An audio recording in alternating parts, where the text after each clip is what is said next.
This is an audio test, testing audio to the live stream. This is the Long Beach Community College District Board of Trustees meeting. Today's date, April 27th, 2022.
Dario, are we ready, Dario?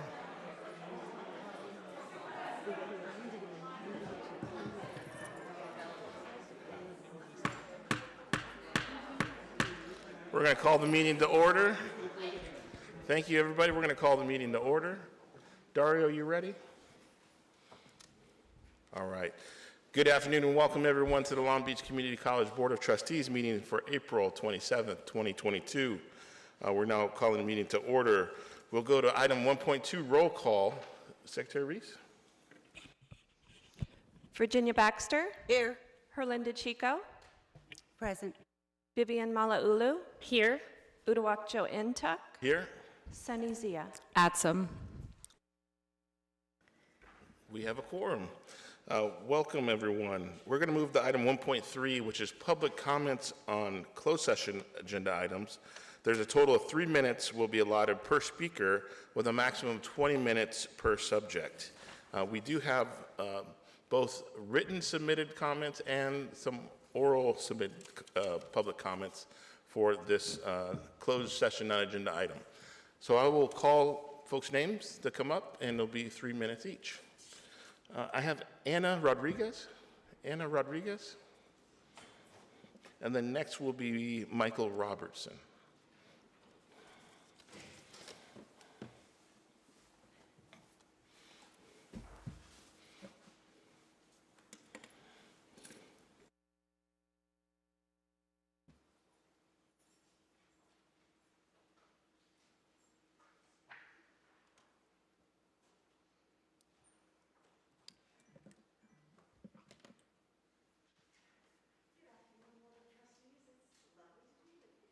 Please check the mic for her, please. Good afternoon, Board of Trustees. My name is Anna Rodriguez, and I am faculty in the ESL, ASL, and Linguistics Department. I am here to comment on agenda item 1.7. I'm here to support the enormously important work that the LBCCFA is doing in this year's negotiations, and always. I offer my deepest thanks and appreciation to the union negotiating team. The work is endless, exhausting, and done in addition to teaching a full complement of classes, so thank you. I want to first off clarify that when I use the word faculty in these comments, I mean all faculty, including counselors. All of us should be treated as faculty equally. First off, I'd like to congratulate the board on its financial stewardship in these difficult pandemic times. It seems that the district currently enjoys robust economic health, and yet, bewilderingly, the board's current negotiating position related to faculty compensation is actually a pay cut. I want to express my disappointment and bewilderment at the board's position regarding compensation. The cost of living has skyrocketed in the past year. I mean, gas is more than $5 a gallon. In Long Beach last year, rental rates increased and home purchases out of reach for even people like me, full-time faculty with tenure. Can't afford to live in my own city. What pains me most about the board's offer is that the pay cut comes at a time when I and my sister and fellow faculty are making superhuman efforts to support student success as we are whiplashed and devastated by the ongoing disruptions stemming from the COVID pandemic. It's been 2 years of overworking, under-resting, and worrying all the time. And now we start a 3rd year of the chaotic limbo of pandemic life. In my case, the burden of bearing witness to the suffering of my students has had an enormously negative effect on my health. Many ESL students are socially isolated at home. They come to class distressed and anxious. Before they can focus on learning the course content, they need to have their psychosocial skills, their psychosocial dimensions of learning addressed. And that's not my training. I'm a linguist. I have training in linguistics, and yet I'm being called to serve my students, and I will.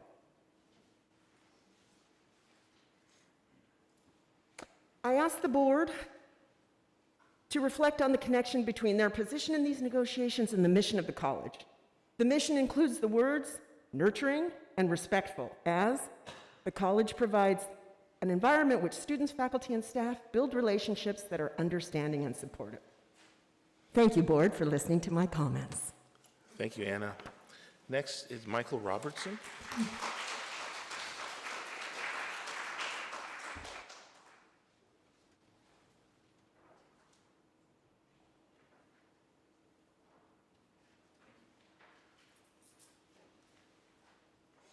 Good afternoon, Board of Trustees, Superintendent President Munoz, Vice Presidents, and all. My name is Michael Scott Robertson. I'm an Associate Professor of Anthropology. I have co-led 5 cohorts of faculty in the Cultural Curriculum Audit, and I am currently serving as the Online Education Faculty Coordinator. This reassignment position gives me the privilege to train, certify, and support all faculty who teach online. If not for COVID-19, I would not have applied to this position. Back in 2020, when campus closure was imminent, it was my pleasure to help faculty in my department prepare for the shift to remote teaching. I realized my ability and passion for assisting faculty across campus with the arduous work of online education. During the past 2 years, I have personally trained hundreds of faculty to teach online. I witnessed their resolve and gumption every day. It is clear to me that many programs need to continue a robust online and hybrid offering past the current 60% allowance. Our online courses meet students where they are with a comparable rigor and student support with their on-campus equivalents.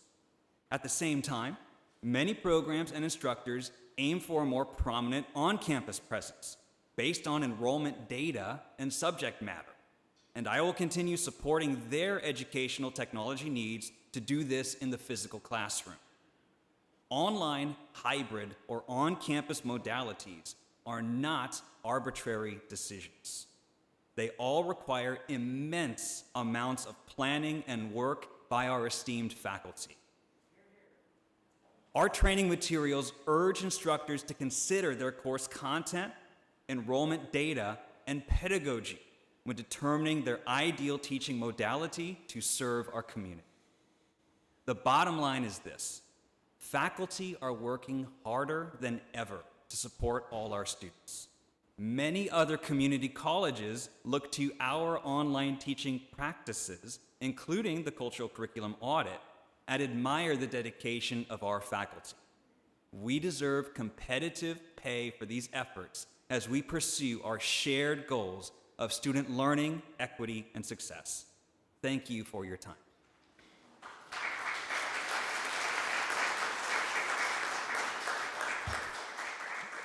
Thank you, Michael. Next, I'll have Robin Arias, and then followed by Frank Perez.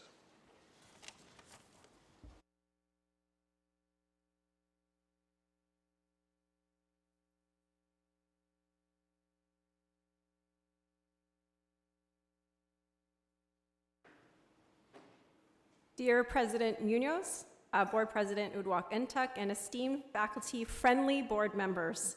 My name is Robin Arias, and I'm a tenured faculty member of the Life Sciences Department. I'm currently our LBCC FA Secretary, as well as a current member of our negotiation team. I wanted to emphasize that this institution does, in fact, have a faculty-friendly board. A faculty-friendly board should include that you all observe and value the work being conducted here by the full and part-time faculty at Long Beach City College. I'd like to highlight that there is solid rationale as to why the counteroffer made by the district last week was considerably undervalues the work being conducted by our hardworking faculty here at LBCC. To start with, I'll propose a couple of questions. Number one, why are faculty not capturing this year's full percentage of COLA that is being funded by the state, which will be revised in May, and that final percentage is likely to be higher than the current projected amount? Number two, why are faculty not capturing the leftover percentage of COLA from last year's budget? And number three, why aren't the savings from our most recent SERP incentive not being passed along to faculty raises? This rationale exists in addition to the external factor that our current inflation rate is the highest that it's been in 41 years. Lastly, the most meaningful reason to support a significant raise would be all the ways that faculty continue to show up for their students on a consistent basis despite a 2-year pandemic where we were forced to quickly change modalities. We should champion the efforts put forth by faculty, especially as we continue to instruct but also support our students through all of the emotional and economical stress that they encountered the past 2 years. Overall, this culture of care displayed by our faculty for our student body has always been, we have your backs. Today is an opportunity to advocate for faculty and to send a message to all of us that our work is valued and appreciated. Today is an opportunity to absorb the wonderful enthusiasm displayed by Dr. Baxter at a recent e-board meeting for a significant raise for faculty and to continue your engagement with the work of our faculty. Vivian and Sunny, I haven't forgotten about you. I see and very much appreciate your advocacy with regards to previous negotiation cycles.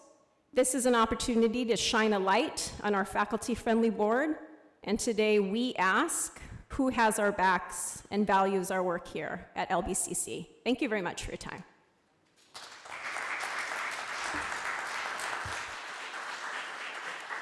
Thank you, Robin. Next will be Frank Perez, followed by Damon Skinner.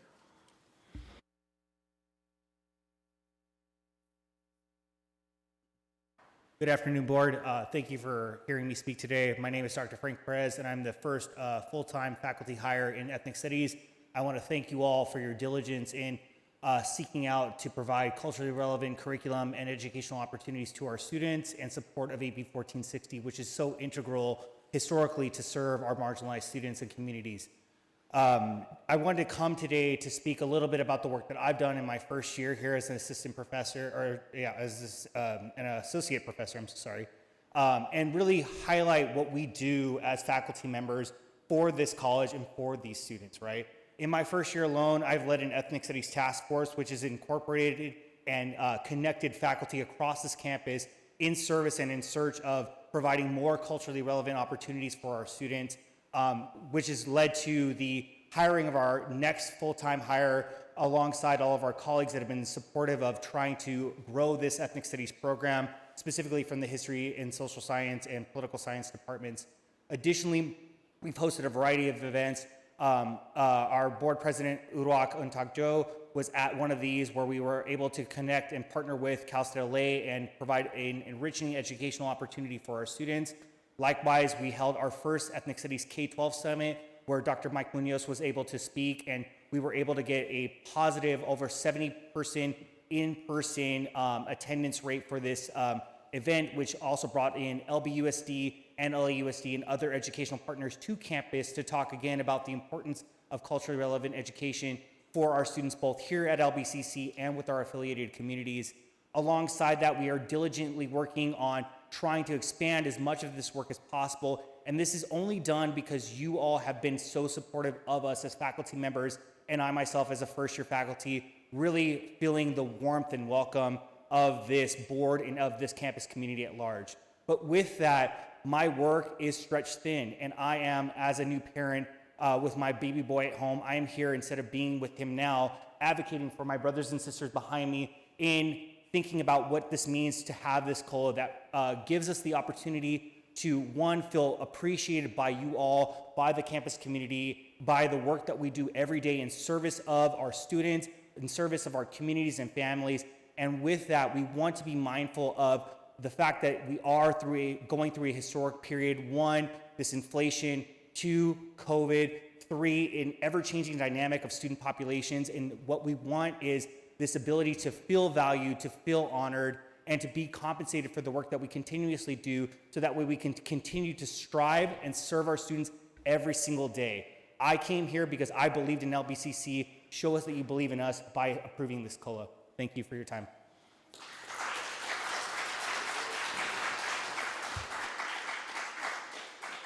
Thank you, Dr. Perez. Next will be Damon Skinner.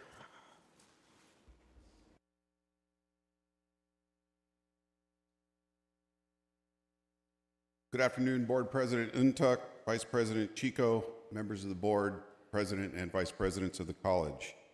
I am Damon Skinner, a full-time faculty member, department chair of the Trades Department, and the political action chair of the Long Beach City College Faculty Association. I am also a lifelong Long Beach resident. I am also a Long Beach City College graduate. I stand before you to speak on the negotiations of my brothers and sisters in the hall here and what I feel is a slap in the face of the district's offer to us. You have received COLA last year, which you didn't completely share with us, and you're very likely to receive a significant COLA increase this year, which at the moment your offer does not seem to share. We are an exceptionally hardworking faculty, as my brothers and sisters have spoken to for the last 2 years especially, and we would appreciate a significant bit of love from you. Thank you.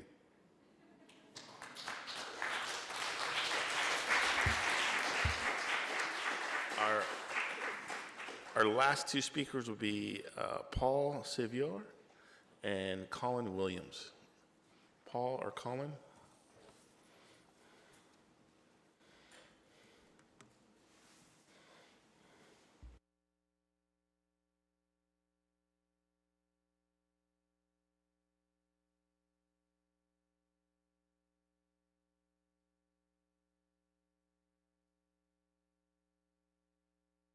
Well, good afternoon, distinguished members of the board, administrators, and guests.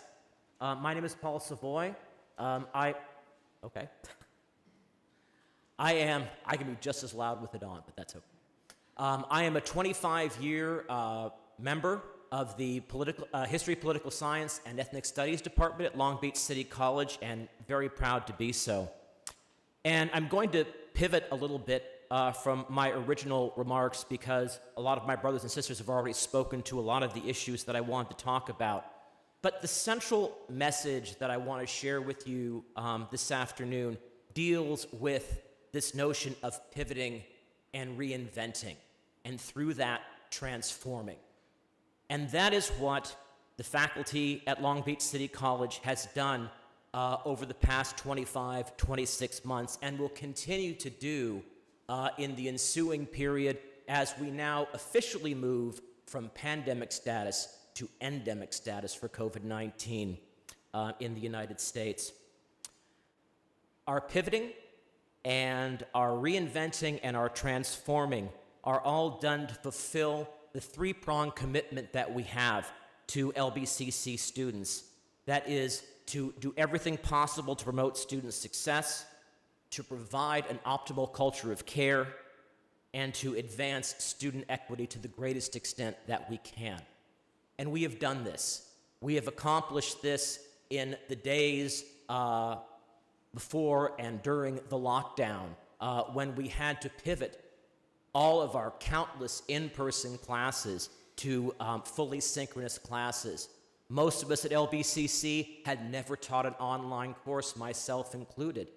And so virtually overnight, we moved forward, working with our students and being completely transparent with our students as to, we will figure this out together. We've also had to pivot and reinvent in terms of how we meet the social and emotional needs of our students. And we are continuing to pivot and reinvent ourselves and our practice as we now accelerate our return to campus. And I'm seeing some amazing innovations on this campus to demonstrate all of that. But we can't continue to do this if we feel like we are losing ground economically, our purchasing power. And so I respectfully ask you to give, genuine consideration to this. And I will close with the message that I give all of my students at the end of every class.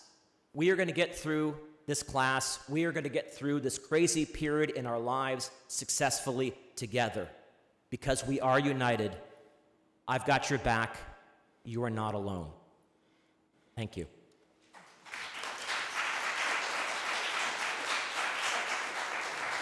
Sorry about that. Thank you. Next is Colin Williams.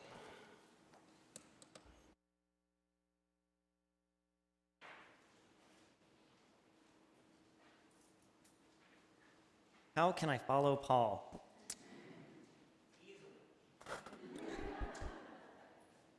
Good evening, Board President Untuk, Vice President Chico, Vice Presidents, esteemed college leadership, and our community. My name is Colin Williams. I'm a faculty member here, full-time faculty librarian. Since I was hired in 2014, I've been able to gain a deeper understanding of the Viking family. I think you've heard us call each other brothers and sisters, and I think we include you in that. I've come to understand what we do to support each other. So as the governing body of our district, you have the opportunity to use the power of the purse to send clear and consistent messages about your support for our students, our staff, and our faculty. And thank you for your past support. It doesn't go unnoticed. I share in the sentiments of my colleagues that the district's counteroffer to the Faculty Association for Article 11 salary is disappointing. Why? Because it's an offer to increase total compensation at an amount less than the state-defined bare minimum cost of living adjustment. Given the fiscal health of the college, given our united emergence from the pandemic, and the stellar work that we all have achieved together, what message of support does this counteroffer send to us, the faculty, in your stewardship? Please reconsider Article 11 and provide our association with a good faith offer that is more than less than the state-defined bare minimum. Use your power to uphold the spirit of support and appreciation that makes our Viking family so strong. Thank you.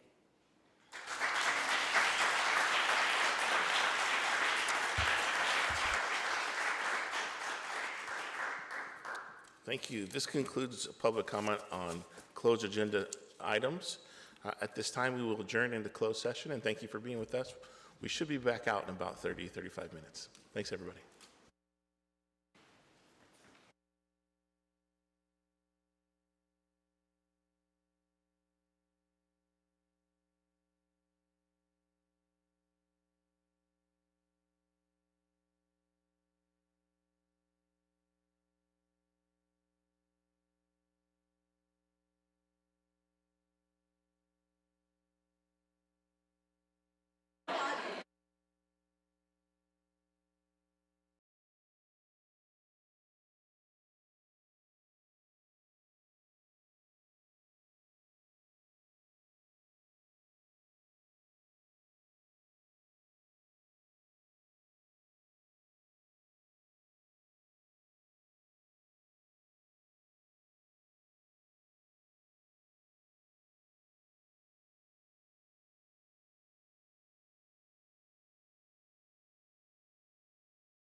let you tell it.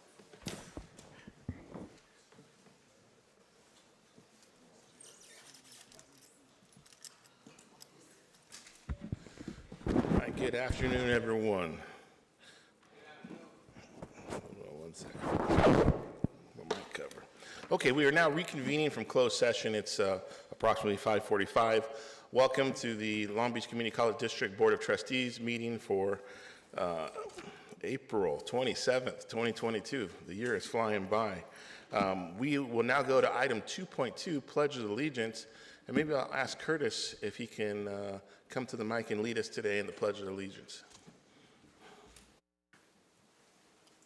Ask one, please rise. I pledge allegiance to the flag of the United States of America and to the republic for which it stands, one nation, under God, indivisible, with liberty and justice for all. Thank you, Curtis. As we start our meeting today, our item 2.3 is our land acknowledgement. Long Beach City College acknowledges our presence on the traditional ancestral land of the Gabrielino Tavunga peoples. This land remains unceded territory. We acknowledge the painful history of genocide and forced removal of this territory. Long Beach City College honors and respects the Gabrielino Tavunga ancestors and their connection to this land.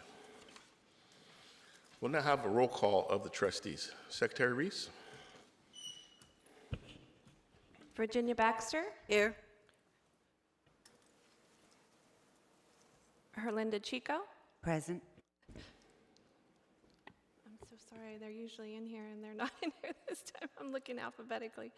Vivian Malaulu, Here. Uduak-Joe Entuck, Here. Sunny Zia, Here. and student trustee Blackman. Here. All right, we have a quorum this evening. Welcome, everyone. Now going to item 2.5, report on closed session agenda items. We have no reportable action out of closed session tonight, and we will have a second closed session in the second half of the meeting. Moving to item 2.6, public comments on agenda items. This is the opportunity for the public to give a 3-minute per speaker public comment on agenda items with a maximum of 20 minutes per topic. Do we have any additional public comments on agenda items tonight? No requests for agenda items. Great. If there's no opposition from my colleagues, I'd like to move up to the non-agenda item public comments at this portion. We do have two folks. I'd like to ask Dr. Tamika Hunter to come up for 3 minutes.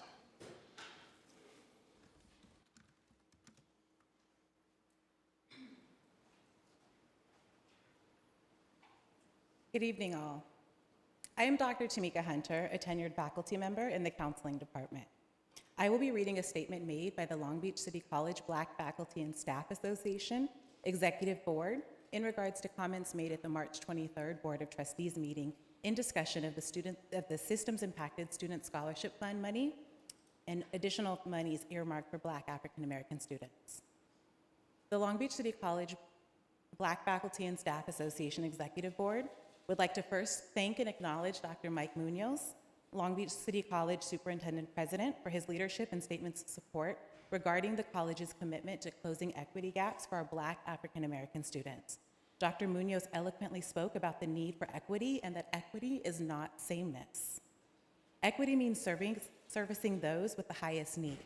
For example, if a patient goes to a hospital experiencing cardiac arrest, they are immediately treated or taken into surgery. When a patient comes in with a broken arm, however, they may have to wait a while before receiving treatment, but they will be served. In this analogy, our Black African American students are the patients in greatest need, and the course of treatment will require an all-in college personnel approach to positively impact Black and African American student success at Long Beach City College.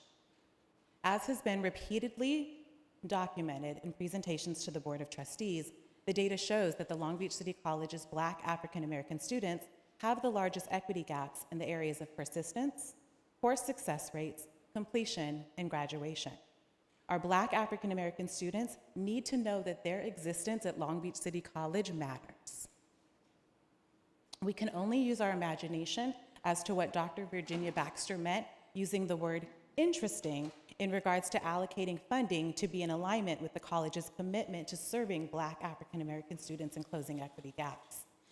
The Black Faculty and Staff Association Executive Board finds it troubling that a board member would question why, as a Hispanic-serving institution with a 13% Black African American student population, we would not direct funds to our largest student population. Statements like this are divisive, damaging, and have a negative history of pitting one racial ethnic group against the other. These statements infer that the needs of Black African American students are not as important as those of other students. This is the sentiment that has surfaced repeatedly at Long Beach City College regarding servicing Black African American students over Latino students.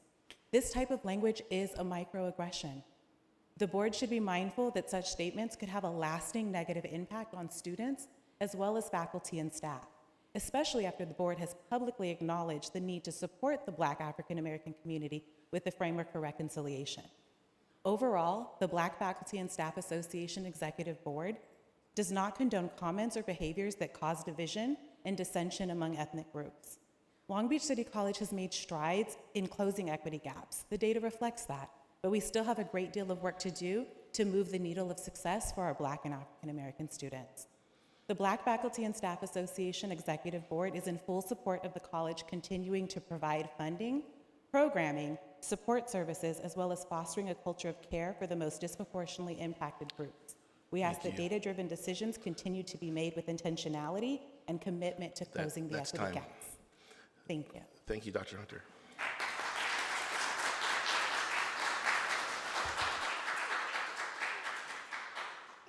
We have one other non-agenda item, Larry Boland.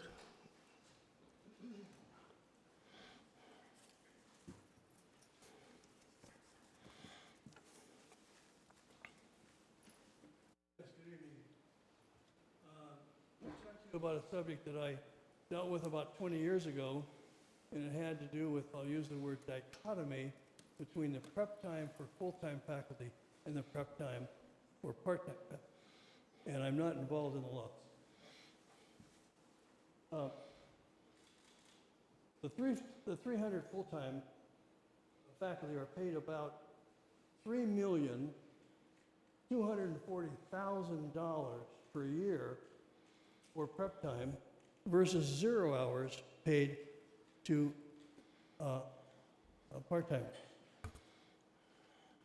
So, are the 300 full-time faculty better prepared to deliver the curriculum and have enhanced learning outcomes for their students than the students taught by the 700 part-timers? That's a question.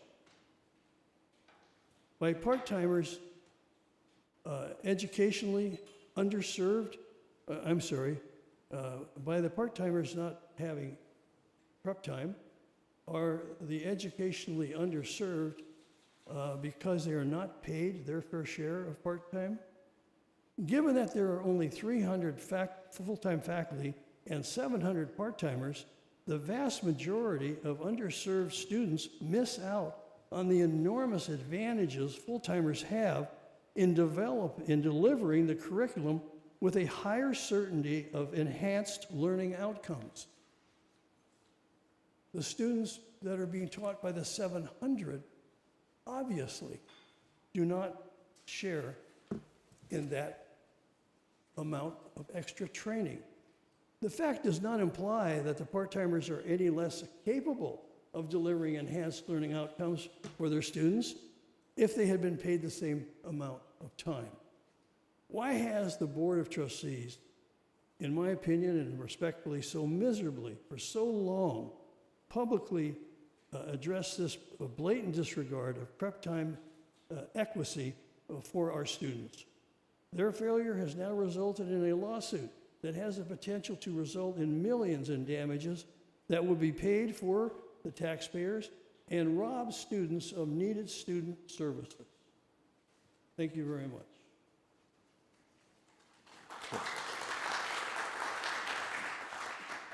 Thank you. This concludes item 2.6 and 14.1. We'll move to item 2.7, Approval of the minutes of the Board of Trustees from March 23rd, 2022. Attached is a draft copy of the minutes to our board documents that are online. But this is an action item, and I'll need a motion in a second to So proceed. moved. Motion from Trustee Zia. Second. Second from Trustee Baxter. Any discussion on the draft minutes? Seeing and hearing none, we'll take a voice vote. Secretary Reese? All those in favor? Aye. Any opposed or abstentions? Sounds like the ayes have it. The minutes are adopted. Moving on to item 2.8. This is a recognition of our national champion cheer and dance team. This is an information item. Oh, we can give them a round of applause.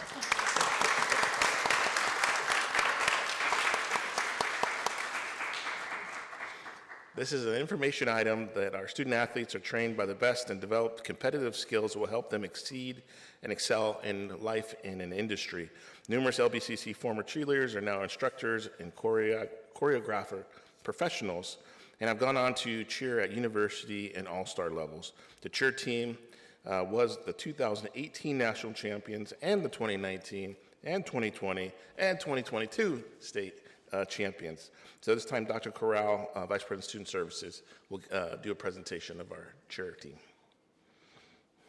Thank you, Board President Antuk. And I would like to actually acknowledge and ask to come to the podium our interim athletic director, Cal Stewart, to introduce and say a few words for the cheer team.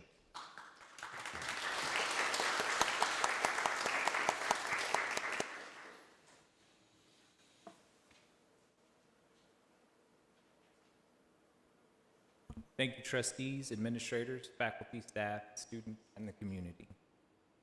I'd like you to please welcome your Long Beach City College National and State Championship Vikings cheer team.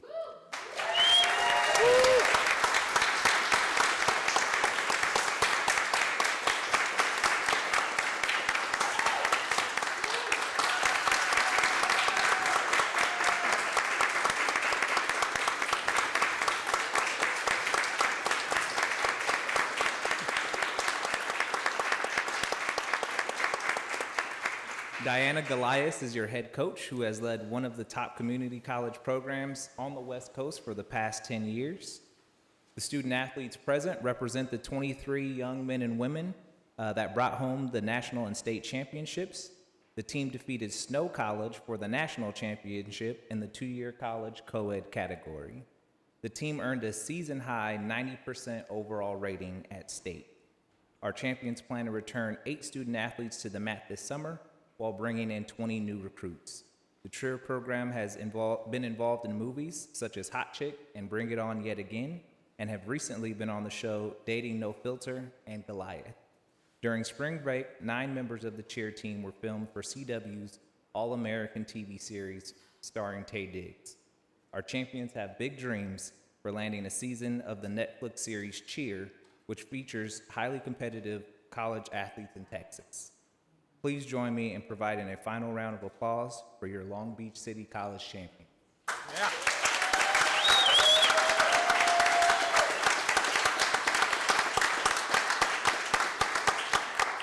At this time, our champions would like to provide Trustee Uduak Joe Intuck and Superintendent President Mike Munoz with a little bit of an acknowledgement. Hi everyone, my name is Melanie and I am a member of the cheer team. I've been a part of the cheer team since the start of the pandemic, so I guess you guys can see all of the hardships we endured. But we were able to come back and, fight for our gold when we came. We went to camp the summer of 2021 and we were presented with these spirit sticks. These spirit sticks represent hard work, dedication, and teamwork. That being said, we wanted to actually give one to President Munoz and the Board of Trustees for all of the hard work that you guys do for us. You guys are the cheerleaders for our school, so we are very grateful to be cheering for you guys.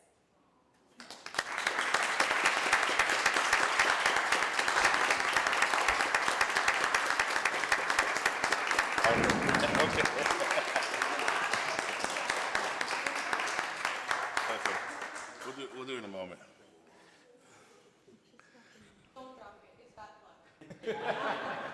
We will not drop it. Do we want to take a quick photo, take a quick recess to take a photo together with our national champions?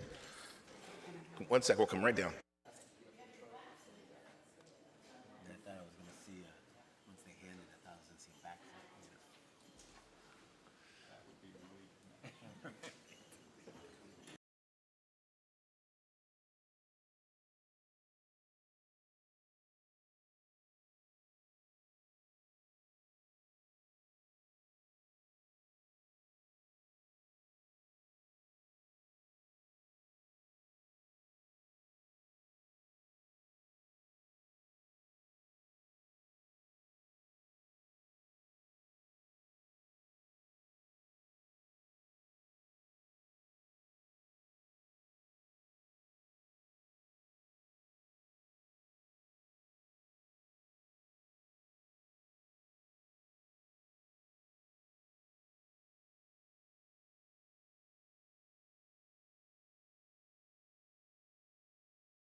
We ask the team, hold on 1 second, team. Whoop, whoop. Yeah, for sure,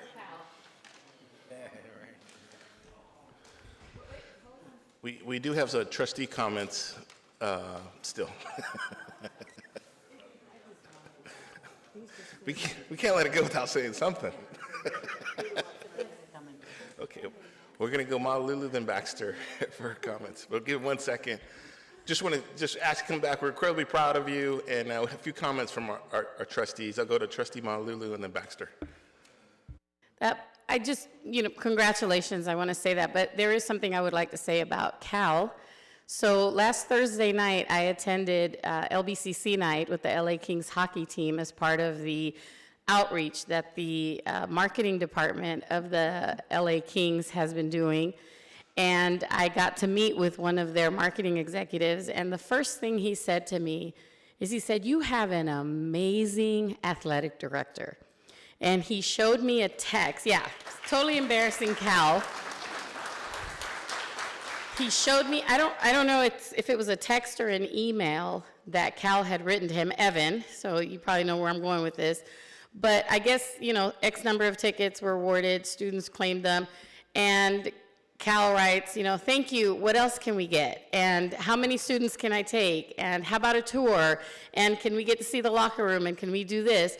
So as a result of Cal putting himself out there for our students, and of course our faculty and staff and anybody else who attended, they had this whole evening pre-game planned that was extraordinary, and it was behind the scenes, and they got to take these students, and I don't think anybody even is aware of that. So I want to commend you for working so hard for our students and for making sure that, you asked that all-important question, what else? What else you got? This is Long Beach City College, that's it? Just tickets? Come on, we got to. So from the itinerary that I read, you did a really good job, and Evan made it a point to tell me how amazing you are. So keep it up. Thank you very much. Trustee Baxter? Yes, thank you. I want to acknowledge Diana Golias, who has devoted at least 10, 15 years, more than that probably, to the cheer team. She is such a professional. And I know you have a gentleman helper, and I don't know him, so I can't say nice things about him. But thank you very much for bringing honor to the college. And my son was a cheerleader, so that means a lot to me.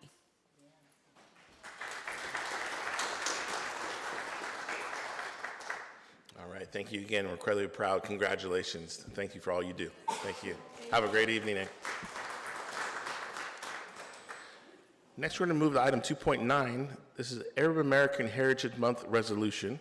Attached is a copy of the resolution. We do have some guests with us as well, but first we'll go through the action item. I'll need a motion and a second to adopt the resolution as presented. So moved. Second. Motion by Trustee Zia, second by Trustee Baxter. Any discussion on the resolution? It is attached to our board docs as a PDF for public review.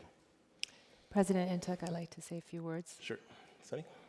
I want to welcome our leadership in the Arab American community. I asked for this resolution last May, and it is finally here. I'm so grateful that you're all here. I recognize it's Ramadan and you're all fasting, so much appreciate that. We won't keep you long. I'm going to try to be as brief as possible. I also want to thank our staff, Michelle and Aaron Murphy. Aaron did all the hard work in crafting the seminal points for this resolution.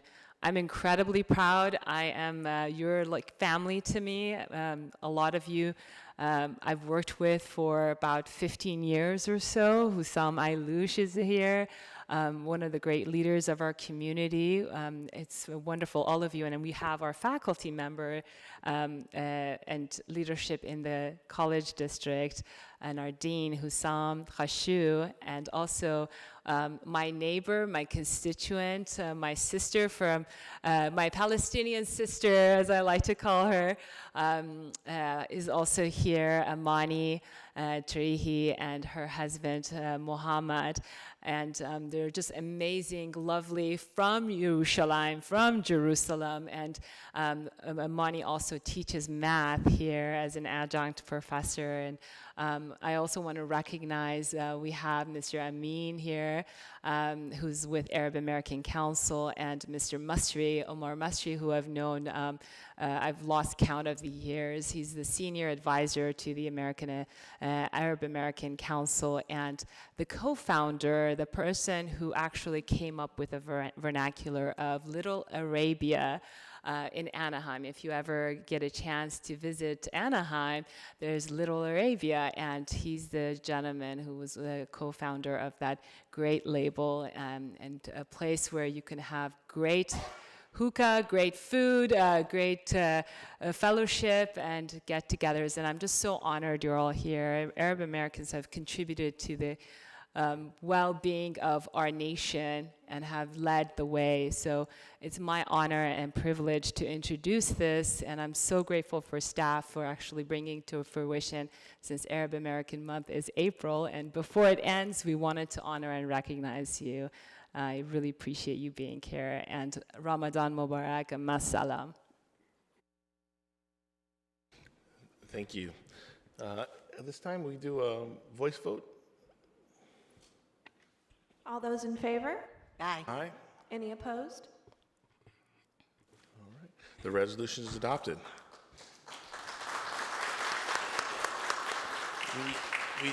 We do have a framed copy. Maybe we can take another brief recess to take a group photo. And if I don't know if anyone has anything they'd like to share at the podium before, please step forward. Yeah. And Amin used to teach at our college district, so he's one of our own. Well, back when I finished my bachelor's here in Long Beach, Cal State Long Beach, and when I was finishing, I actually had a job here in the WRSC as a supplemental instructor for English way back ago. So this place has a special place in my heart, so I thank you guys for having me here. But not just me have a long history, but Arabs do in general have a long history here as well. One example is George Shibli and his brother Wadia. They actually in 1920s graduated from Cal Poly or Long Beach Polytechnic High School, and they made headlines for having very good orator skills. So of course they became lawyers. You know what I mean? So in 1940s they actually interviewed, the LA Times actually interviewed George, and he had a quote that I wanted to read to everybody. And he said, "I have always been identified with whatever minority is being picked on at the time." And he said this because at the time there were the Zoot Suit riots in LA. And he was one of the lawyers for the 17 individuals that were wrongly accused of murdering people. So the point I want to bring is that not only the Arabs have been in Long Beach, but they've been standing up for the disenfranchised, they've been standing up for the oppressed, and they've been representing anybody that have been misrepresented. And we have Hassan Malouche here who does that. Rida, who's going to come, she has a halal taco truck, you know, and so we see Arabs have always been integrated and also always been working, but we always have our challenges as well. So thank you for this honor. We appreciate it. May 7th, we have our Arab American Heritage Gala, and everybody here is welcome to join. It will be at Garden Grove, so you guys are more than welcome to join to our gala May 7th. So thank you to all the excellent people who have been doing work. I'm really proud to be working with you guys. I'm really happy to have graduated from Long Beach and lived in Long Beach for many years. This place is like my second home, so thank you, everybody.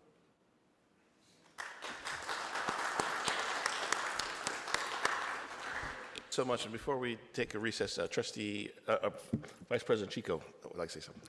You know, I just want to say thank you for those comments, and thank you for mentioning my sister Rida Hamida and the work that she does with Latinos and bridging, you know, the communities together. It's beautiful. She invited me to participate when they did the nightly news whole feature, and so I'm part of that. That was, I think, 6 or 7 years ago. It was quite some time. But it was your words were very important, and I'm happy that we're taking this step to recognize this formally. So thank you for being here. Thank you. Trustee Malulu? I would also like to take this time to thank you for being here and thank you for being so supportive of the district and the endeavors that our community participates in, particularly with the Middle Eastern community. A little known fact, Vivian trivia, I'm actually half Palestinian. So my biological father, he's Palestinian, so I was born in Honduras, and there's a huge Arab population in Honduras, and that's where my family is. So my paternal last name would have been Murach, and we've got Fatales and Sikafis, and we've got a lot of different cultures covered. So it makes me very happy and very proud that LBCC can honor you, especially today. It's very significant. So thank you for your time. I'm glad we were able to do this in person. Thank you. President Ntuk, I think there was one more person that was mentioned, if it's okay. Rida couldn't make it here.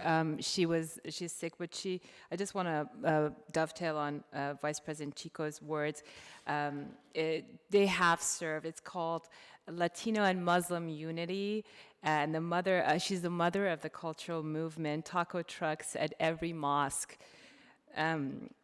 Which has united 500,000 people across California, 40,000 new registered voters, 12,000 vaccinations, and protected communities in the most delicious way, as she puts it, one halal taco at a time.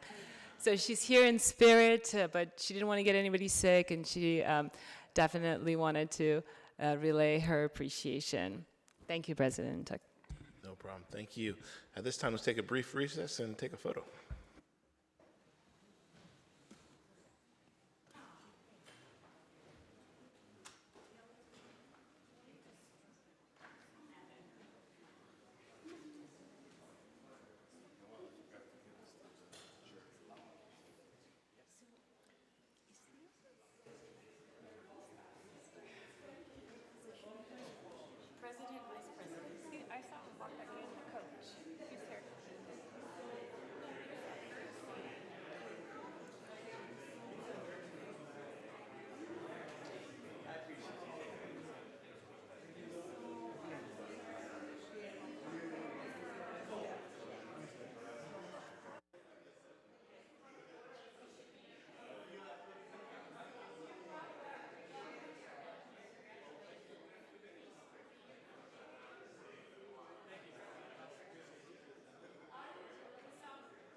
All right, we're reconvening here.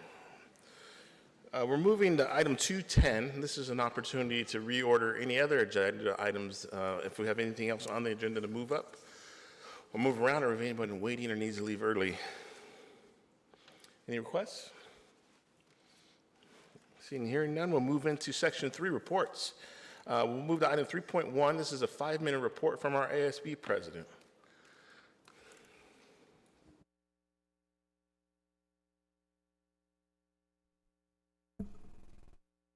All right. Should I begin? I'm out of get. Thank you, Board President. Hello and good evening, everyone. Before I begin, I would also like to offer my congratulations for the passing of the Arab American Heritage Month resolution. For my official report, structurally, I think I'm going to try something a little bit different this time. I'm wanting to make my board report about acknowledgements, so I may end up relaying everything in a little bit of a list. I'd like to give another congratulations to the cheer and dance team, state and national champions. About everywhere I go on campus, I think I see signage dedicated to them.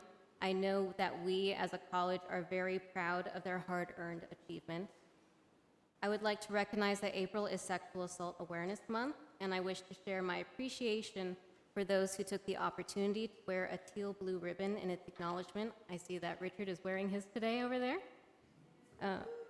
There was also a workshop series made available this month, the Sexual Violence Prevention and Education Series, and I would like to thank those who took the time to attend, whether in support of themselves or their peers. This week is Black Student Success Week. There have been events planned every single day of the week with the focus, creating a new landscape to succeed on the forefront. Though class prevented me from attending to support him today, I'd like to shout out the wonderful student trustee Blackman, who led an event at the LAC Student Center this afternoon. I'm sure he will, yes.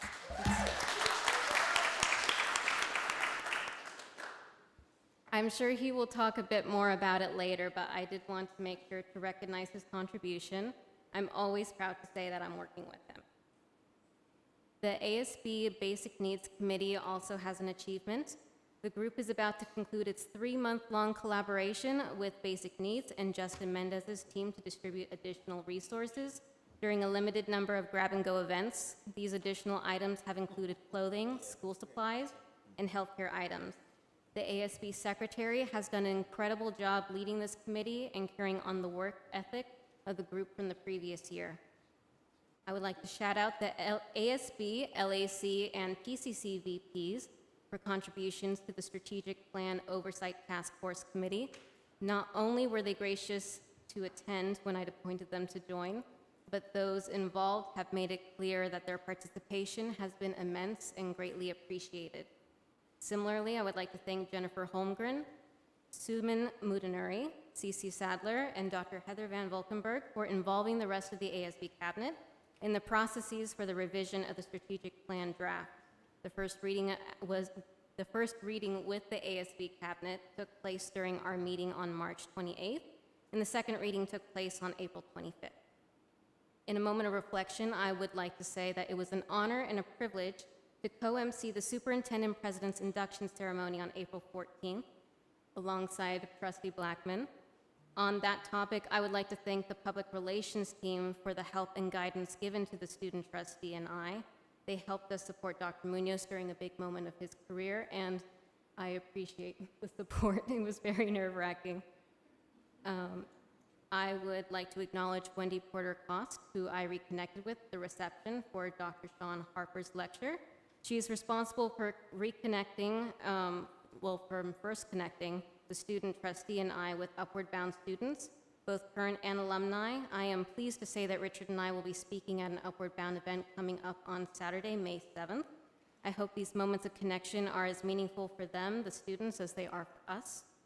And lastly, at the previous board meeting, I had spoken in length about the SSCCC General Assembly that several of us were set to attend.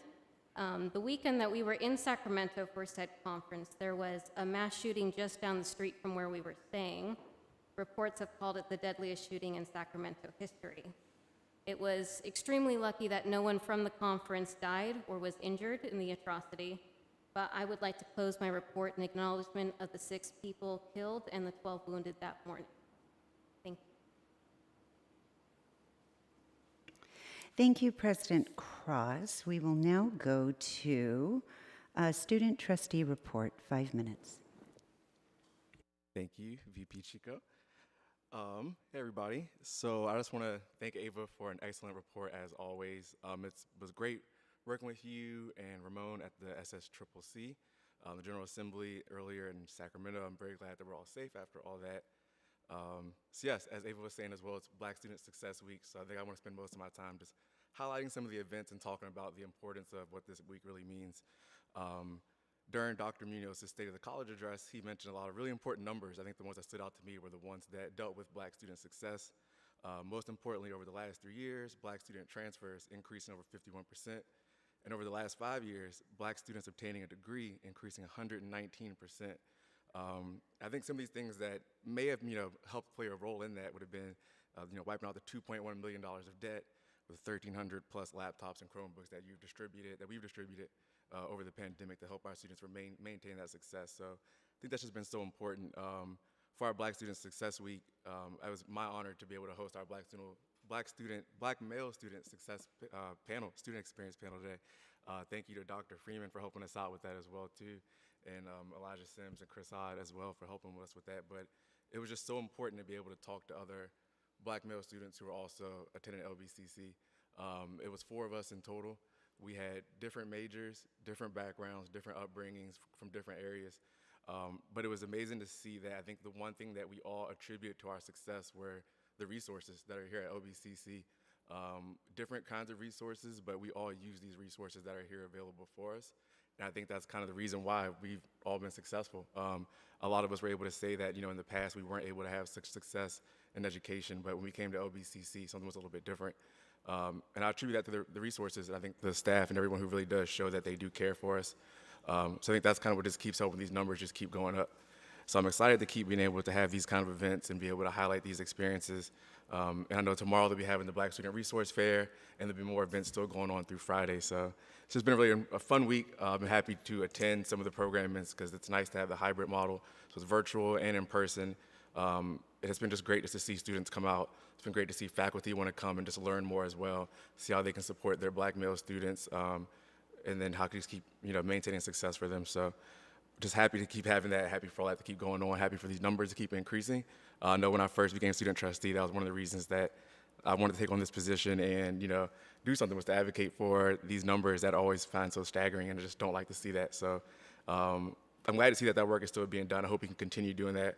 I hope the board, I hope the administration, faculty, everyone can just keep working together to make sure these numbers keep increasing and nothing goes down.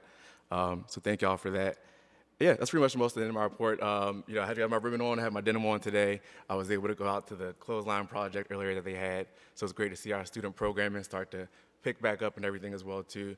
I know our Health Sciences Club was out there giving out goodie bags to all the students today too. So it's good to see everyone starting to get back on campus. It's good to see the programming starting to pick back up.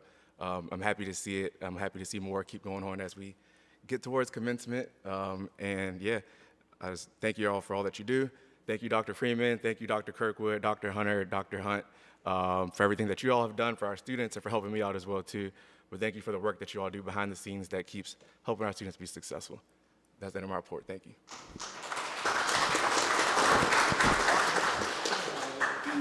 Thank you, Richard. Great report. We'll now go to item 3.3, Academic Senate Report for 5 minutes to Dr. Mundari. Oh. I thought you meant the agenda item versus the doctor. Okay. I get there. Thank you. Good evening, Board President Intuk, Superintendent President Munoz, distinguished board members and colleagues.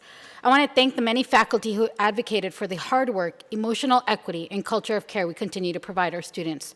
Whether we teach online, on campus, or in a hybrid format, multiple pedagogical approaches and modalities require us to stretch ourselves. The impact of the pandemic has created a lack of control and a lack of certainty that has spilled into our institution among all of us. We need to recognize that people have forever changed. Mental health is more important than ever, and we are all overworked. I believe that while we are trying to transform LBCC, and I also believe that there's a level of psychological safety that's occurred because of our current leadership across all constituencies.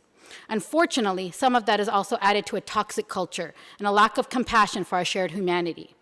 I know we're all good people at the core who want to do the right thing, but I want to advocate for putting the community back into the college. We need to bring more opportunities to connect, enjoy each other's company, foster opportunities that allow us to build trust. All of this is very hard to do over Zoom. We need to humanize each other more. What we can do and how we can build within. Our systems will never change our culture in terms of belonging, representation, inclusion, and equity if those with the power and those with privilege aren't willing to do their own individual work. We cannot keep operating the way we do. If we speak about growth mindset, we need to do a better job institutionally, not allowing ourselves to operate from a deficit mindset. With that, let me tell you all the awesome things that we're doing. I want to highlight the good work that's occurred and is occurring at our institution. The ASCCC plenary occurred during our spring break. I want to thank Dr. Juan Flores Zamora, Ana Rodriguez for stepping up and supporting the Senate during their time off with me. I also want to acknowledge the leadership of David Morse. It's so wonderful to see one of our own on the stage there. Many resolutions were passed, but I want to highlight two of them that I know we're doing work on here at LBCC and need to continue to do. The disaggregation of Asian and PI student data, and advocacy for a local Rising Scholars program. One more, and a resolution was passed on supporting faculty academic freedom. The Senate approved a land acknowledgement reading on our prior Senate at our April 15th meeting, and at our April 22nd meeting, we began with the land acknowledgement for the first time. I want to congratulate the hard work of the curriculum committee and congratulate them on following approvals from the Chancellor's Office beginning fall of 2022. Our students will be able to obtain an AS for Transfer in Business Administration, an AS in Design Management, Certificates of Achievement in PHP, Web Programmer, Web Developer, Microsoft Windows Networking Technician, Unix Network Administrator, and a new non-credit Certificate of Completion in ARE Exam Prep. The Faculty Diversity Internship Program is in its final weeks at the college. I want to congratulate the 12 mentees, our 12 faculty mentors on campus, and a special thanks to our faculty professional development coordinator, Veronica Alvarez, and the faculty leadership leading the FDIP program, Shaheen Johnson and Dr. Janae Hund. A graduation ceremony is set for the group June 1. Now, the installation activities that were held a couple weeks ago were amazing. This was an opportunity for us to build community on campus. I want to congratulate Dr. Munoz again and give a major shout out to Ava and Richard for emceeing the installation activity on Thursday. I want to extend my appreciation to the communications team, Student Life, and the foundation for all their sweat equity and the love that they put into these events. Black Student Success Week is this week, as Richard spoke to, and Ava. And I want to congratulate the team that has coordinated all these activities. Dr. Jerome Hunt, the new Dr. Sonia De La Torre, Dr. Rainier Freeman, Dr. Eric Becerra, Krishad Moye, Richard Blackman, and Bree Pinkerson. Now, the strategic plan, y'all, this is almost complete. The feedback we've received from faculty, staff, and students has been so thoughtful and intentional. I am convinced that this is going to turn out to be the best plan that we have ever had, and I am positive that we will meet these goals. Jennifer, Cece, Heather, you have been an amazing team to work with, so thank you. I want to end with one last statement I made at a previous BOT. We need to all begin and continue to treat each other with respect, give each other grace, and honor our differences. I believe that this is the only way that we'll be able to continue the work that we do here at Long Beach City College. Thank you. Thank you, President Mudunari. We missed you last month, and we're so glad you're feeling better and with us tonight. We will move on now to our classified Senate President's report for 5 minutes. Cece. Hello, everyone. I think that every one of our colleagues, and you should tell every one of your colleagues that when the YouTube video of this comes out, they should fast forward to the report that Academic Senate President Suman Mudunuri just gave, because truer words were never spoken and everyone needs to hear them. So, Dario, thank you. This month's classified heroes were the academic scheduling team. Their superpowers were eagle eyes, going the extra mile, flexibility, and friendliness. It was Summer Rogers, Nancy Miao Moore, Ryan Moore, Thelma Mendoza, and Mickey Motley. At the bottom it says, over the past 2 years especially, the schedulers have been doing a heavy lift, first to move all classes online in spring 2020, and then to have a flexible schedule or multiple scenarios as we've come back to campus. They have put in a lot of extra hours to make it happen and have been triple checking all the details, and they're still smiling. I want to make sure that everybody looks at item 7.18 in tonight's agenda under the consent agenda, which is the classified personnel section, to view 10 new hires and then 4 classified professionals who are leaving the college. And one of them in particular is Maria Andrade Hernandez. We need to say goodbye to our classified Senator Maria, who is the Workforce Development Training Coordinator for LBCC and has recently left to become the Grant Manager of Strong Workforce at Rio Hondo. Maria represented us on the Framework for Reconciliation and on the Grants Development Advisory Committee, and we wish her much luck in the future. We've continued to have our very successful drop-ins this semester, drop-in sessions. On April 14th, we had an info session focused on the second reading of the strategic plan draft. Yesterday, we heard from Steve Skill, who explained to us all how the Budget Advisory Committee works. Steve is the classified Senate representative to the BAC and is an accounting technician too, overseeing DSPS, EOPS, and CalWORKS, all categorical programs. He's really, really good at explaining the complicated budget processes, almost as good as VP Drink Wine. I'm just kidding. Tomorrow and Friday, we'll be holding drop-in sessions about the Senate in general and also what it's like to serve on participatory governance committees. And later in May, we'll have an open brainstorming session with our Classified Connection Committee, where anybody can join us. We'll be sharing ideas with anyone who'd like to attend about how we can better recognize the accomplishments of our classified professionals. I'd like to recognize my fellow constituency group leaders, Suman Mudanori, Suzanne Engelhardt, Curtis Williams, Robert Rometta, Ava Cross, and Richard Blackman. They are all committed leaders who are a credit to the groups they represent, and I'd like to thank all of them for their service and for their support.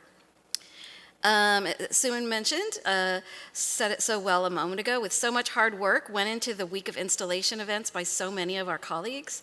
It was so great to see so many community members we were able to talk to and who were able to see our beautiful facilities and grounds. And it was great to see Chancellor Oakley and joke around with him a little bit. I went to the student reception at LAC, which was a wonderful, fun event in the quad. Speaker Sean Harper so clearly encapsulated and crystallized our particular equity issues and gave clear suggestions for us moving forward. It was the first time I was able to see our beautifully remodeled auditorium for the State of the College event. And as Ava said, it was less nerve-wracking because we had so much support from our members of the staff, especially Camille Bolton, Public Relations Coordinator, helped us out quite a bit. And I know Dr. Munoz will be telling more about this shortly, I'm sure, so I look forward to that, and thank you very much. That's the end of my remarks. Thank you so much. Moving on to item 3.5, LBCCFA Bargaining President's Report for 5 minutes. Suzanne.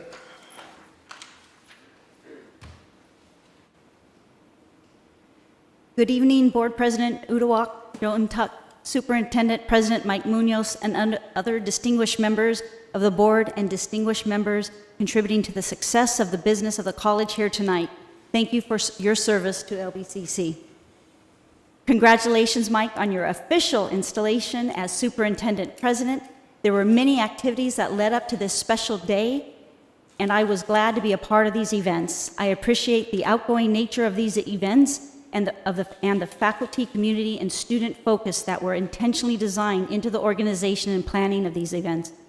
Congratulations, Dr. Corral. I know it's being presented later, but on your new position of VPSS, it is a public document.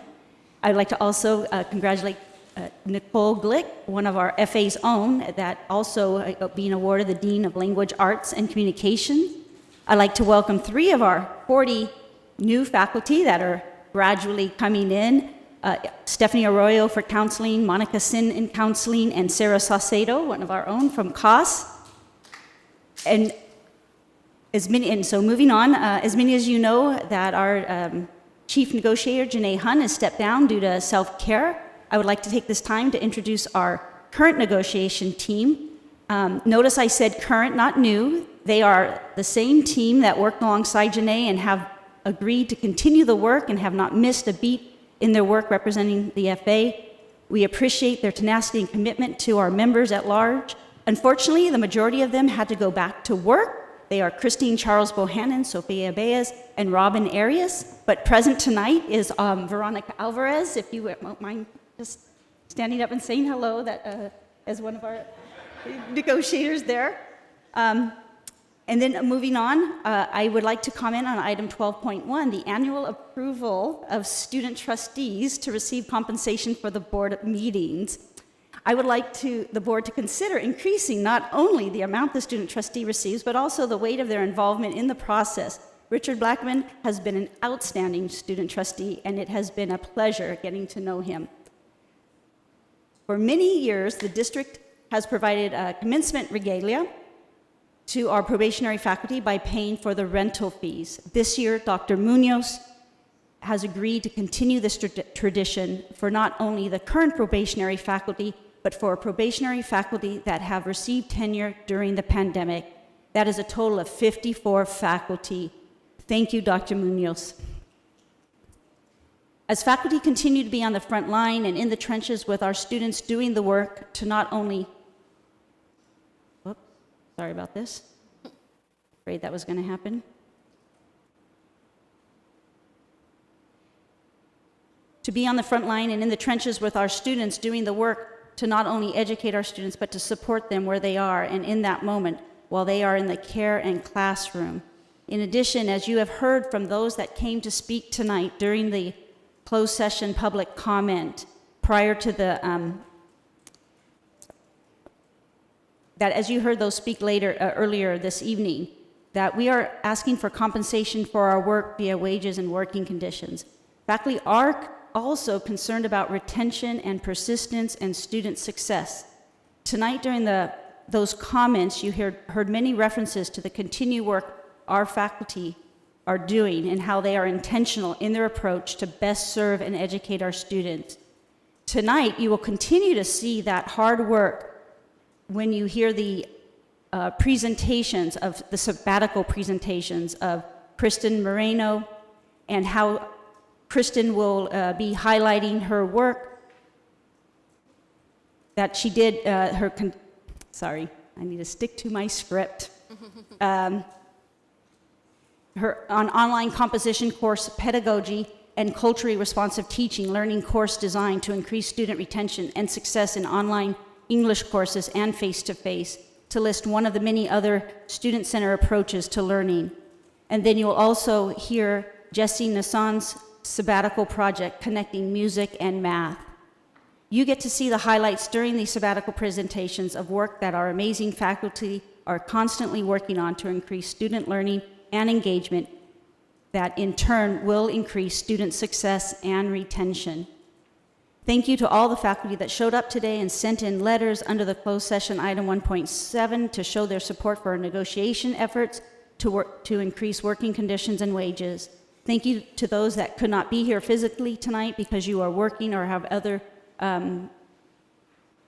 commitments that prevented you from showing up tonight. So I would, my time is up, and thank you all again for serving our school. Thank you so much. Moving on to item 3.6, AFT bargaining president's report for 5 minutes. Robert?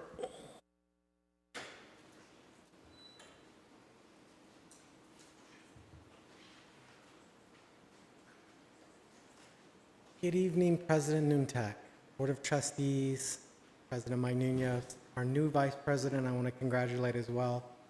Dr. Corral, we're very happy that you've succeeded in your endeavor to be Vice President here. All of us are happy with current things as best we can, but it all comes down to several problems that the classified are dealing with. Surviving in this economy is the biggest one. I can't keep telling you the same thing, but I'm going to anyway. I got too many people asking, we're not paid the most, and every time the economy jumps like it is now, or inflation, we get hurt bad. And it's just difficult now for people to be able to afford gas, rent, the basics. I mean, we're not asking to buy us all Teslas. That's teachers. You guys are awesome, but we're just the working Joe. We're the ones here day in, day out, 12 months a year, making sure the students get what they need, making sure the doors open and the classrooms are there, and they stay cool, and they stay warm, whatever the conditions they need, we're here for them. That's our job, and we accept that, and we're happy doing that. But at the same time, we'd like the trustees to kind of look at our side for once. We didn't make a big fuss last year. Cost of living went up, and we survived. But we're behind, and we're behind far. And what the district's been telling us isn't really anywhere near where we can deal with. People are hurting. And I just want to make that clear when you're dealing with Mike and passing information down, that kind of thing needs to be totally different than what's been going on. It's just not working right now. And we're trying, but it's not giving us any way that we can deal with it. And then the reclass, I hear positive things. I wanted to report on it. Not that I'm impressed, but the new Vice President Loy has been moving forward with that.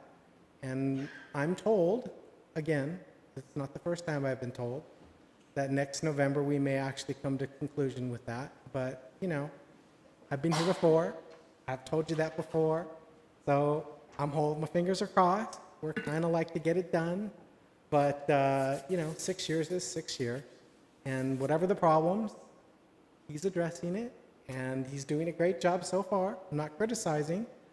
I've been told again next November, passing on the information. You can ask him questions later or another time. But, when you're dealing with it, I'm just saying, new guys, new trends, it's moving forward, I pray. And we all want that to resolve too. So I'm just keeping you up to date. And on the last note, I do want to thank Mr. Blackman and Ava Cross. The best time I've had with student trustees and the president of the student body. They are amazing. For all that we ask them to do, I know there's limits and there's ed code, but at the same time, they're giving up their work time, their class time for us. I really would appreciate them being compensated sometimes, like when they go on interviews for VP, Frank Blanc.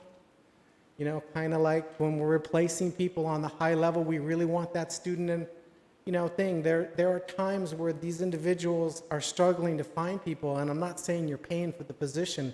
I'm not even asking for minimum wage. Those kind of jobs take hours of work on their part. And I would really like if someone from the top could kind of take care of our students. I mean, I can bring it up. You guys got the power. You got to help out where you can with these people. And our students are the most important part to classified, because we know without them, we can't be here, and we want to be here. So thank you so much.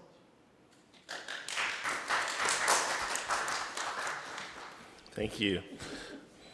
Moving to item 3.7, our CHI bargaining presence report for 5 minutes with Curtis. And Curtis, thank you again for the Pledge of Allegiance today.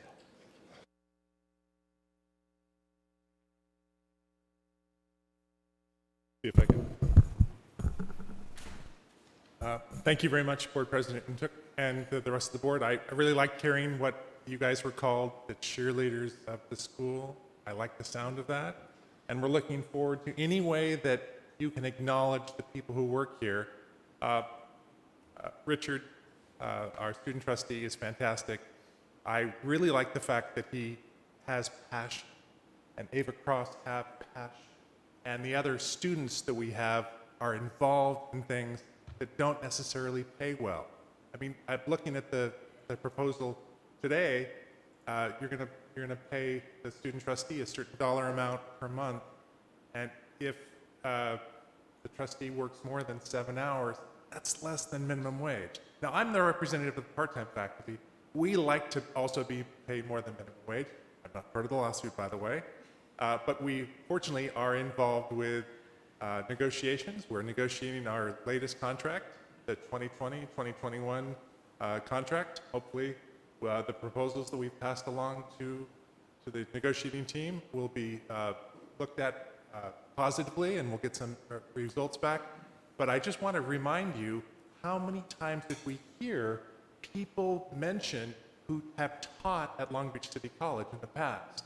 The part-time faculty are the core of the teaching that is done all over the place. I don't have the same level of enthusiasm that Suman has, but I want people to realize, you know, I teach geology, and rocks are people too. And so when I like to take people out to the San Andreas Fault so they can actually see where the next earthquake's going to be, it's pretty amazing, because people come back and they just are without the ability to say, wow, I was at a place where this earthquake is going to take place in the future. It's really wonderful to see that. And you want to have people who have passion, but you also want to be able to compensate them so that they can live in an environment with $6 gas. I was just recently in New Mexico, and the gas was $3.80. The cost of living is a little bit lower there, but now we have $6 gas here. So it's very helpful to, I'm trying to get a little bit higher here. If I were filling this room up halfway, would I be able to breathe? And that's the way our part-time faculty are feeling. The water level is going up, and they're not able to take a breath. So at least if they can tread water, they can survive. The one thing I just wanted to bring up is the higher education page has been maintained, but the latest one is this document here, which was from an error occurred. The most recent one from March 31st, 2022 is in a different format, and if you could put one up that's in the same federally required format so we can actually compare the amount of money that's been spent, because we're looking to get some of that money to compensate our part-time faculty for the extra costs they did perform during the coronavirus. And that's the end of my report. Thank you very much. Thank you. We're now moving on to two presentations from faculty members. 3.8 is sabbatical report from Kirsten Moreno. She's a faculty member in our English department, and Dr. Douglas will introduce her. Attached to our agenda tonight is a PDF and a written summary of her sabbatical work. But Dr. Douglas? Yes. Thank you so much, Board President Intug, members of the board, Superintendent President Munoz, and Viking family. This evening, I have the pleasure of introducing two of our fabulous faculty that have recently completed their sabbaticals, and this evening they will be providing us their sabbatical report. I'd like to first introduce Professor Kirsten Moreno. She's been teaching composition and literature courses in the English department at LBCC for the last 21 years. I believe we started the same year. She's been an active member of the English department, serving on the English Department Technology Committee, the Literature Committee, and most recently on the Superintendent President Hiring Committee.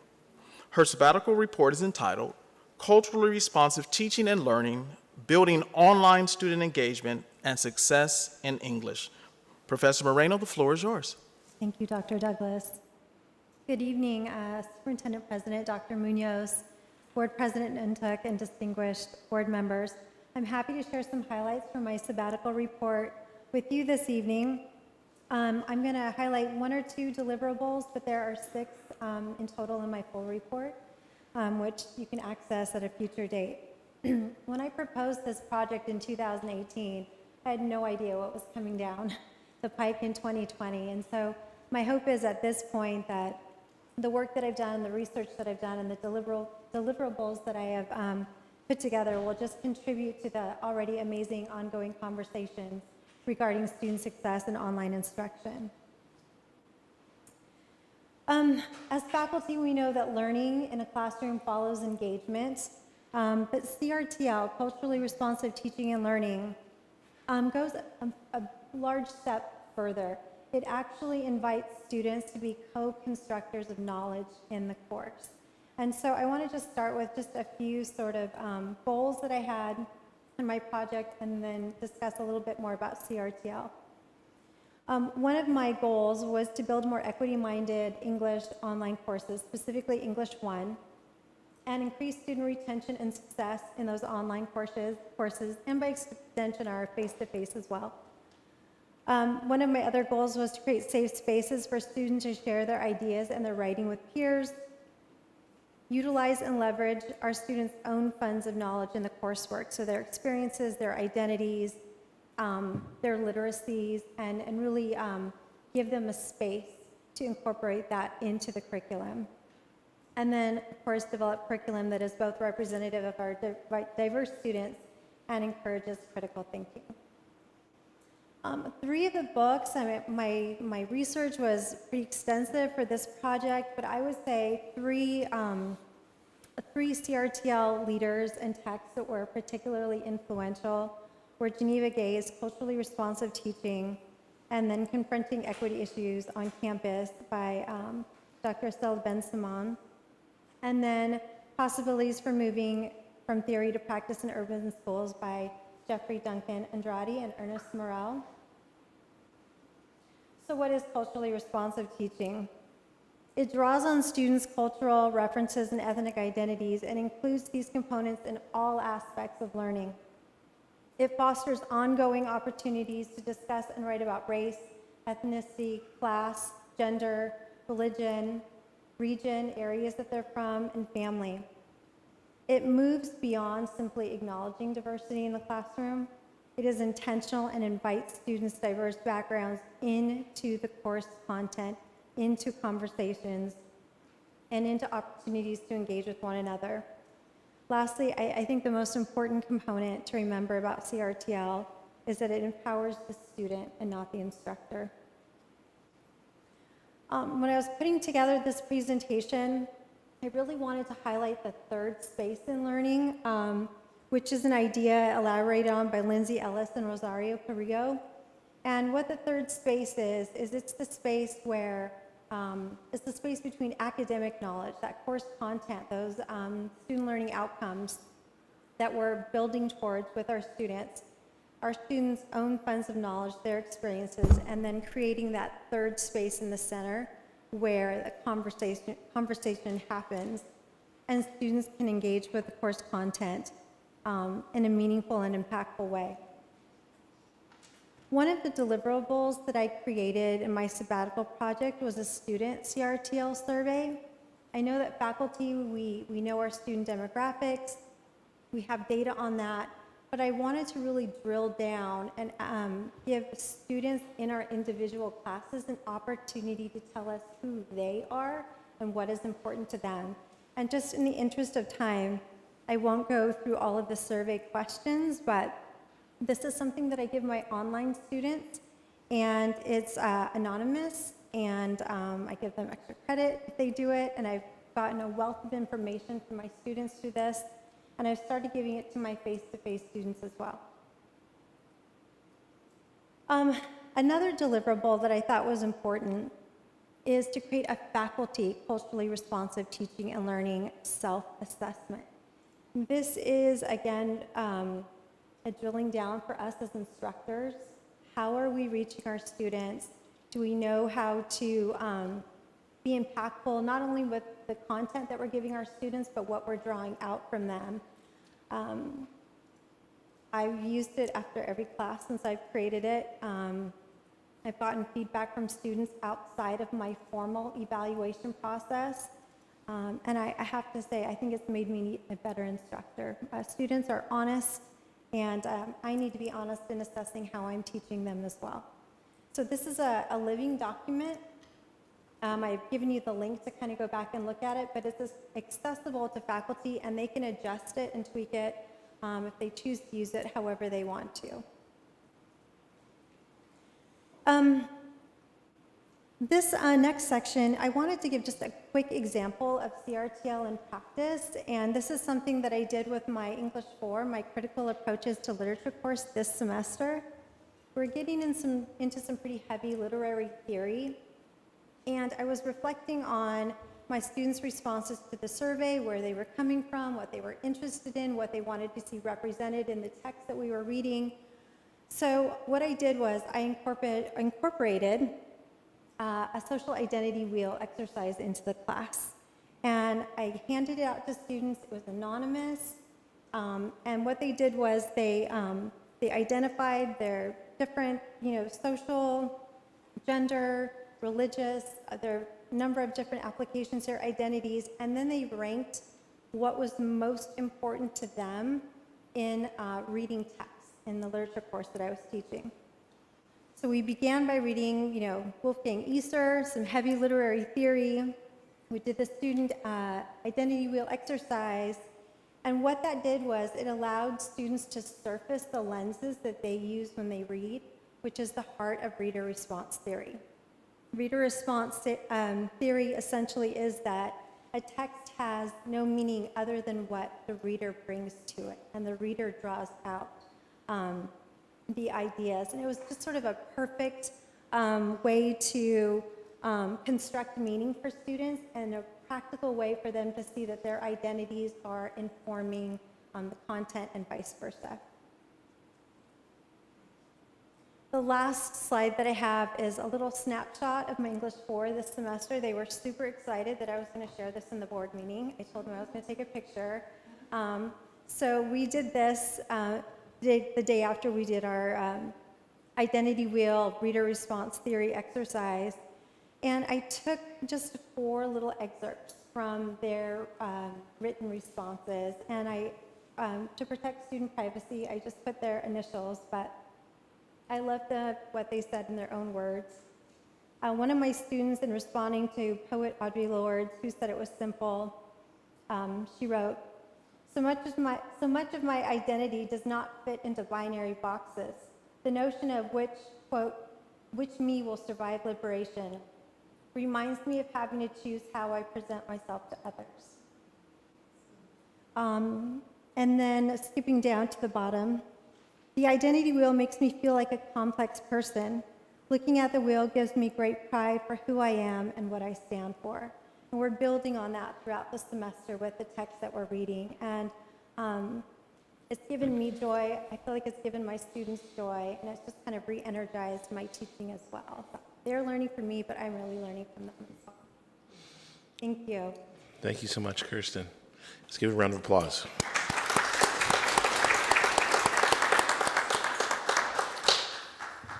Next, we have a 5-minute presentation from Jesse Nassan.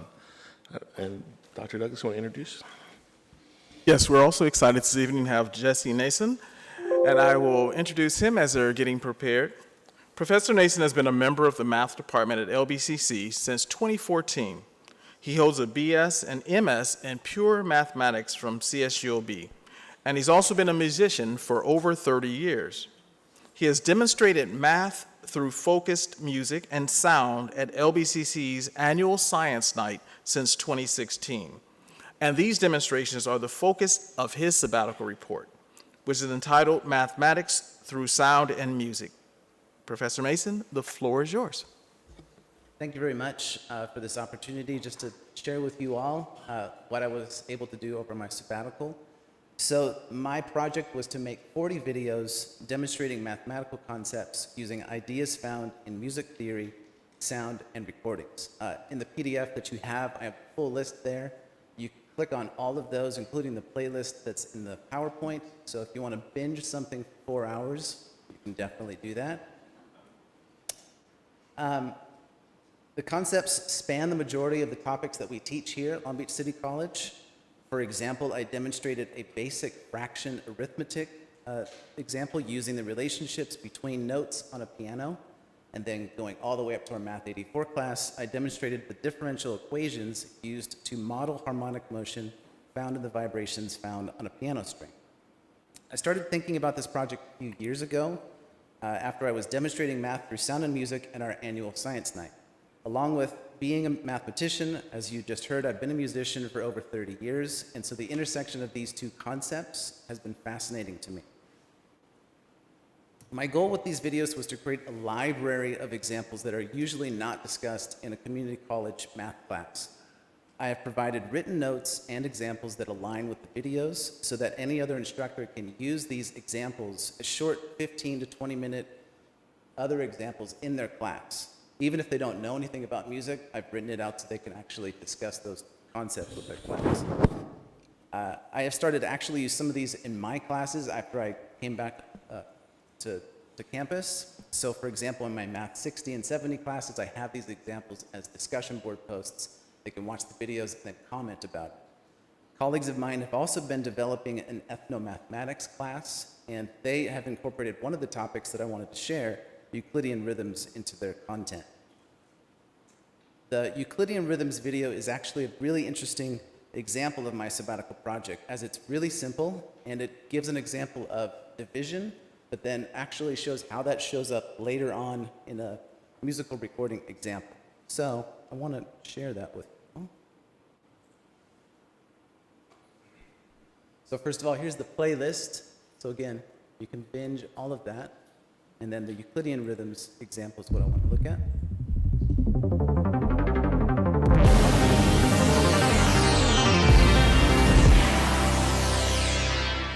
Over 2,000 years ago, here's an example of just division.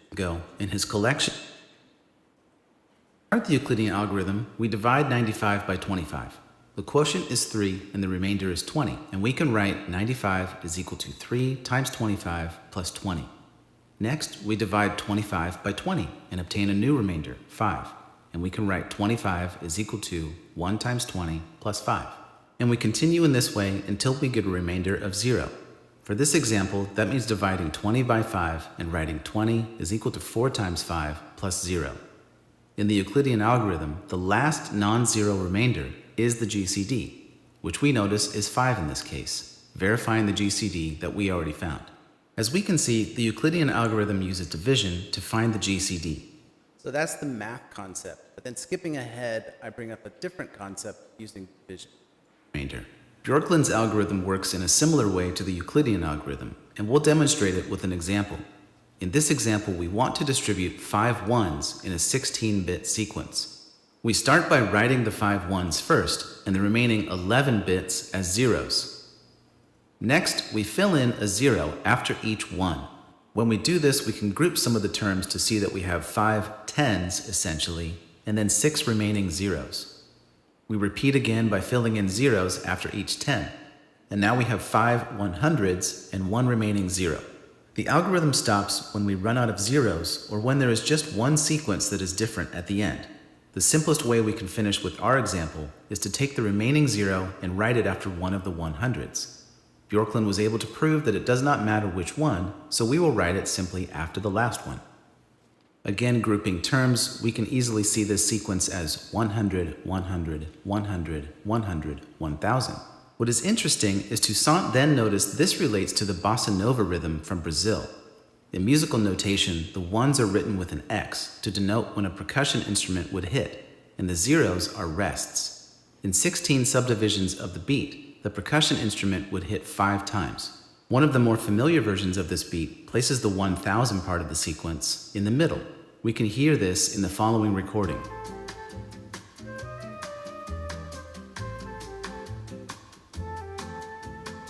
There are many other... So that gives you a taste of what I was trying to accomplish, which was just essentially taking a math concept, showing them some musical relationship, and then even tying it to any piece of recording. So I have recordings from like that, mid-century, all the way through modern recordings.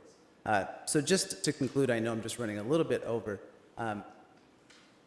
What I've done with this is have this great set of resources that our math department can use. It's open for everybody. But I've also just learned a lot through this, through all of these connections, and I'm bringing that into my classroom. And I think my students are really enjoying that too. Some of the responses I've had have been a mixture of surprise and excitement. They're surprised that mathematics shows up in music at all. And then also they are excited at seeing mathematical concepts through examples that they've never been introduced to before. If you're interested in more of that, Science Night is May 20th. I'll be doing live demonstrations of this stuff with musical instruments. It's across the street, so I hope to see you all there. And again, thank you all for allowing me this opportunity to create this project. These are 5 minutes. Thank you so much. This is, there's no question. Thank you so much. Moving on from our report section, we now move into section 4, Superintendent's Report 4.1. If there's no objection, we'll have Superintendent President Dr. Munoz for 10 minutes. Thank you, Board President Intuck. Good evening, Board of Trustees, campus leaders, esteemed members of our campus community with us in the audience. This is my report for the month of April. Let me start off with our ribbon cutting celebration on April 1st. We celebrated the completion of our new kinesiology labs and aquatic center at the liberal arts campus. It was a big success with more than 200 people attending. All of us will benefit from this new facilities, our students, our coaching staff, and the community as a whole. Here's a video that highlights the day's activity. I'm very excited about this great new addition to our campus and the many advantages it will provide our students. On behalf of the Board of Trustees, congratulations to everyone involved in keeping this commitment to our student athletes, faculty, and staff who are committed to their success. It's not just the athletes and coaches who benefit greatly from the top-notch facilities, but it's the rest of the campus community. LBCC is so proud to say that we have Olympians coaching our athletes. So we are beyond excited that we now have an athletic facility that match the gold medal coaching that our students are receiving. A beautiful day for our past, our present, and our future student athletes because they have a new home. And what a home it is. And I'm encouraged knowing that our student athletes have the full support of the college. I'm not going to beat around the bush. I believe this new complex is the premier athletic facility in the region.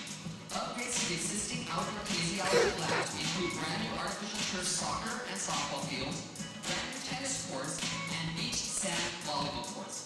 The new aquatic center contains a 50 by 25 meter Olympic-sized swimming pool.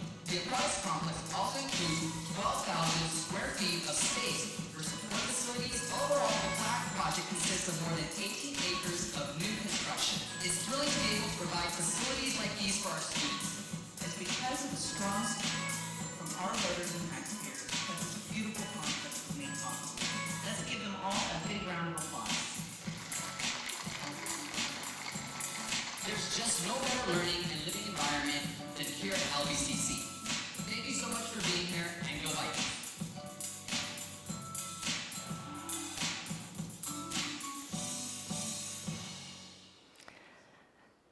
I definitely think that video deserves a round of applause. The CLAC is an amazing facility, and it's going to be such an asset for our community. So again, thank you to our community in supporting us. Let's talk a little bit about LBCC's Career Technical Education team.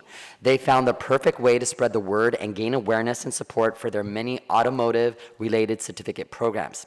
CTE this year became an official sponsor of the Acura Grand Prix of Long Beach. As you may know, the Grand Prix is the largest event that takes place in Long Beach.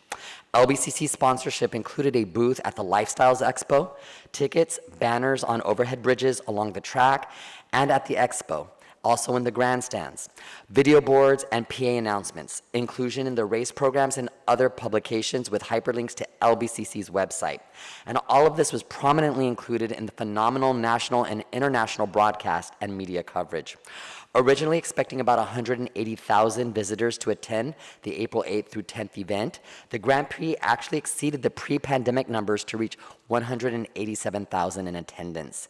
And we had the opportunity to highlight many of our CTE programs, including automotive technology, culinary arts, welding, fashion design, and cybersecurity.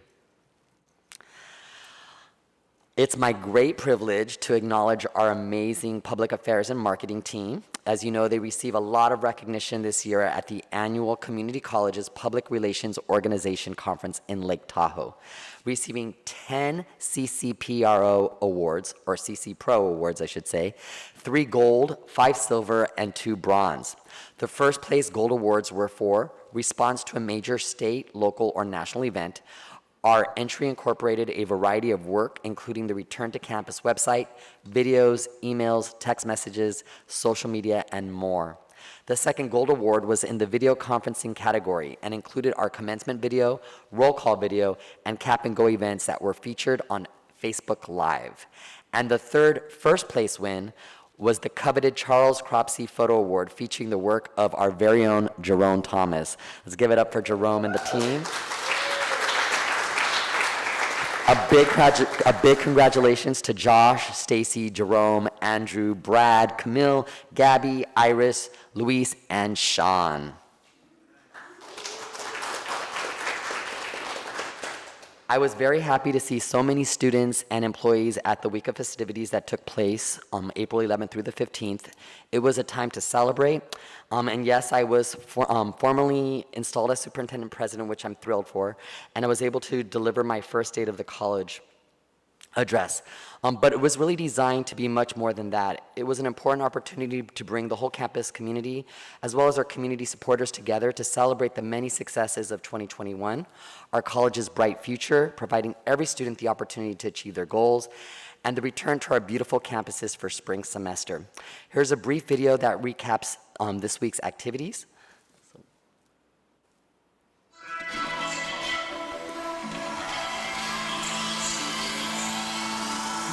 We wanted to kick off this week's celebration really rooted with intentionality for our students. This is what unifies all of us every single day. Taking all right classes right now, but I heard this event was happening. I want to have an opportunity to have a student interactive, so I had to check this out. Definitely a community here at Long Beach, and I love it. The energy is here, the positive vibes, the vibes are here. I think it's cool coming after practice at the study hall and just kind of relax, eat, play games. And you know, there's a person that's very involved.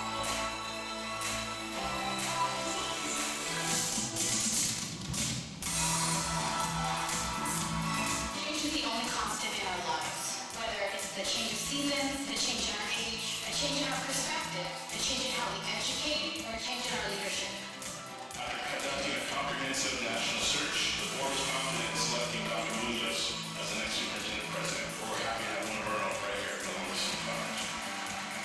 This is the gift you have given me, a place where I finally feel like I fully belong, fully seen, and fully validated. I am so proud and grateful to be a Viking and be part of this community. I commit to repaying this beautiful gift that you are giving me and this opportunity to serve as superintendent president by showing up every day, being present with a spirit of collaboration and rooted in our shared humanity to serve our students, faculty, staff, and community. Serving as the superintendent president of Long Beach City College is truly an honor of a lifetime. Thank you.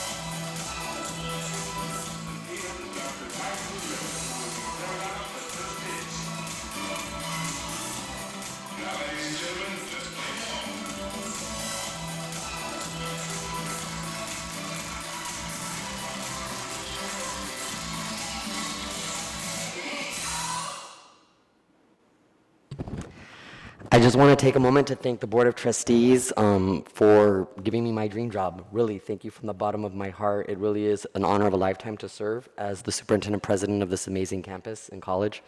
And I want to acknowledge, I know many of you took time off of work to be present at all the different events, and it really means a lot to have your support, so thank you very much. It also was my pleasure to be part of the State of the Foundation event that took place on April 21st. So congratulations to our foundation executive director, Paul Kaminsky, and his team for not only a great event, but it sounds like our foundation is not only strong, but the future is full and exciting with new campaigns. So let's give it up for our foundation as well.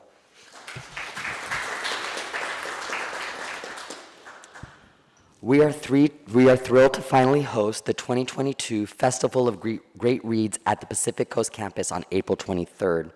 The organization was founded as a fun and rewarding way to help the entire family fight illiteracy in underserved communities. More than 50 authors attended with games, food, free books, and much more. Attendance was excellent, and this is an event that we'll continue to support in the years ahead. I want to also just take a moment to acknowledge we had Trustee Maluulu attend, was able to go on stage and welcome the folks that attended. And it was really, I think, powerful to see so many families at the PCC campus and present and engaging in this book festival. So it really was an exciting moment. So we're also right in the middle of Black Student Success Week that began April 25th and runs through April 29th. The theme this year is A Vision for Black Student Success, Creating a New Landscape to Succeed. We had the honor yesterday, we had the honor of the kickoff on Monday that occurred right after the initial talk that the Chancellor's Office hosted, and our very own Dr. Jerome Hunt was able to facilitate a conversation, so let's give it up for him and his leadership.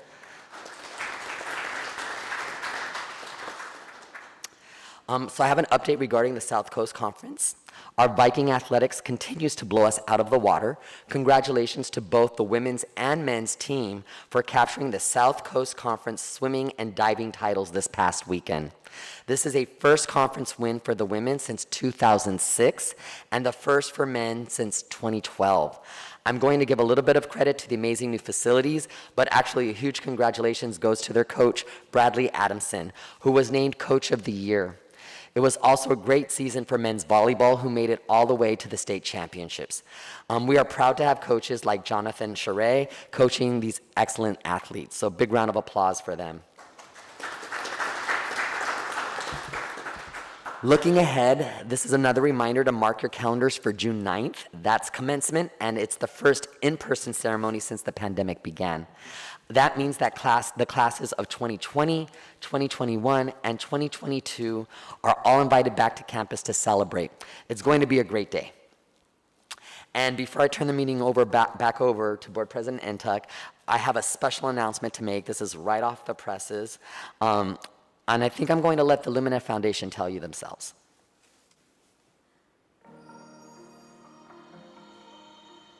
Welcome to the announcement of the $1 Million Community College Challenge finalists. We have been so excited by the response to this grant competition, and even more excited to shine the light on the work of community colleges all across America.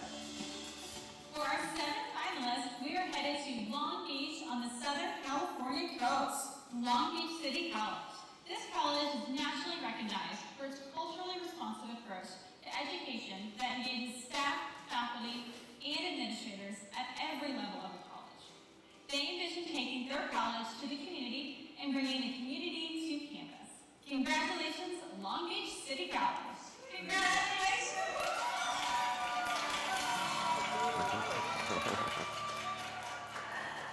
So yes, LBCC has moved on to round 2 in the $1 Million Community College Challenge, guaranteeing us at least $100,000. LBCC moved ahead of hundreds of applications Lumina received from all over the country to be in the top 10 to win the $1 Million prize. So what does round 2 mean? In round 2, each of the 10 colleges will submit a video narrative about their college's promise to adult students. Lumina is asking us to tell our story of what makes us exceptional and what LBCC uniquely has to offer our community. Everyone, we have a 1 in 10 chance of winning $1 million to shape, improve, and amplify LBCC's brand even further. It's a good thing we have such a great marketing and media production team, so let's send them our best vibes for the video due in June. Definitely want to acknowledge Dr. Van Volkenberg, Dr. Carmichael, and Adrian in preparing the application that got us to this stage. And this concludes my report for this month. Thank you, and go Vikings. Thank you, Dr. Munoz. Give a round of applause. And I do apologize for my voice. Every month we got to get $1 million award now. Thank you again. Moving on to our section 5, this is presentations. We'll have a 15-minute presentation, and there'll be a 25-minute question and answer session opportunity for the Board of Trustees, with each trustee having 5 minutes. But this is a public safety status update. It's a discussion information item, no voting is required. But we do have a presentation given by our consultant, Arif Akulhan. from 21CP Solutions to give an update of the review that's been going on and that is still in progress. This is in anticipation of the end of the current contract with Long Beach Police Department in September 30th, 2022. The district has been engaged in multiple efforts over the 2021-2022 academic year to gather information about campus security experiences and develop recommendations for possible improvements to ensure campus is welcome and safe for everyone. The public safety review process has included many outreach opportunities to provide comments and suggestions over fall 2021 and spring 2022 semesters, including meeting with the Board of Trustees Ad Hoc Committee, several focus groups of employees and students, an online survey, a confidential email address, engagement with the LBCC Public Safety Task Force, meetings with key campus constituents in areas such as student health services and facilities, and there's a webpage listed and other key community partners. So there is a listed timeline of activities that's happened over the past year and going forward, and there's a attached presentation, a PDF presentation and PDF executive summary. At this point, I will pass the baton to Vice President Drinkwine. Thank you, Board President Intuk. As you stated, this process started in July of 2021 with the convening of the Board Ad Hoc Committee on Public Safety.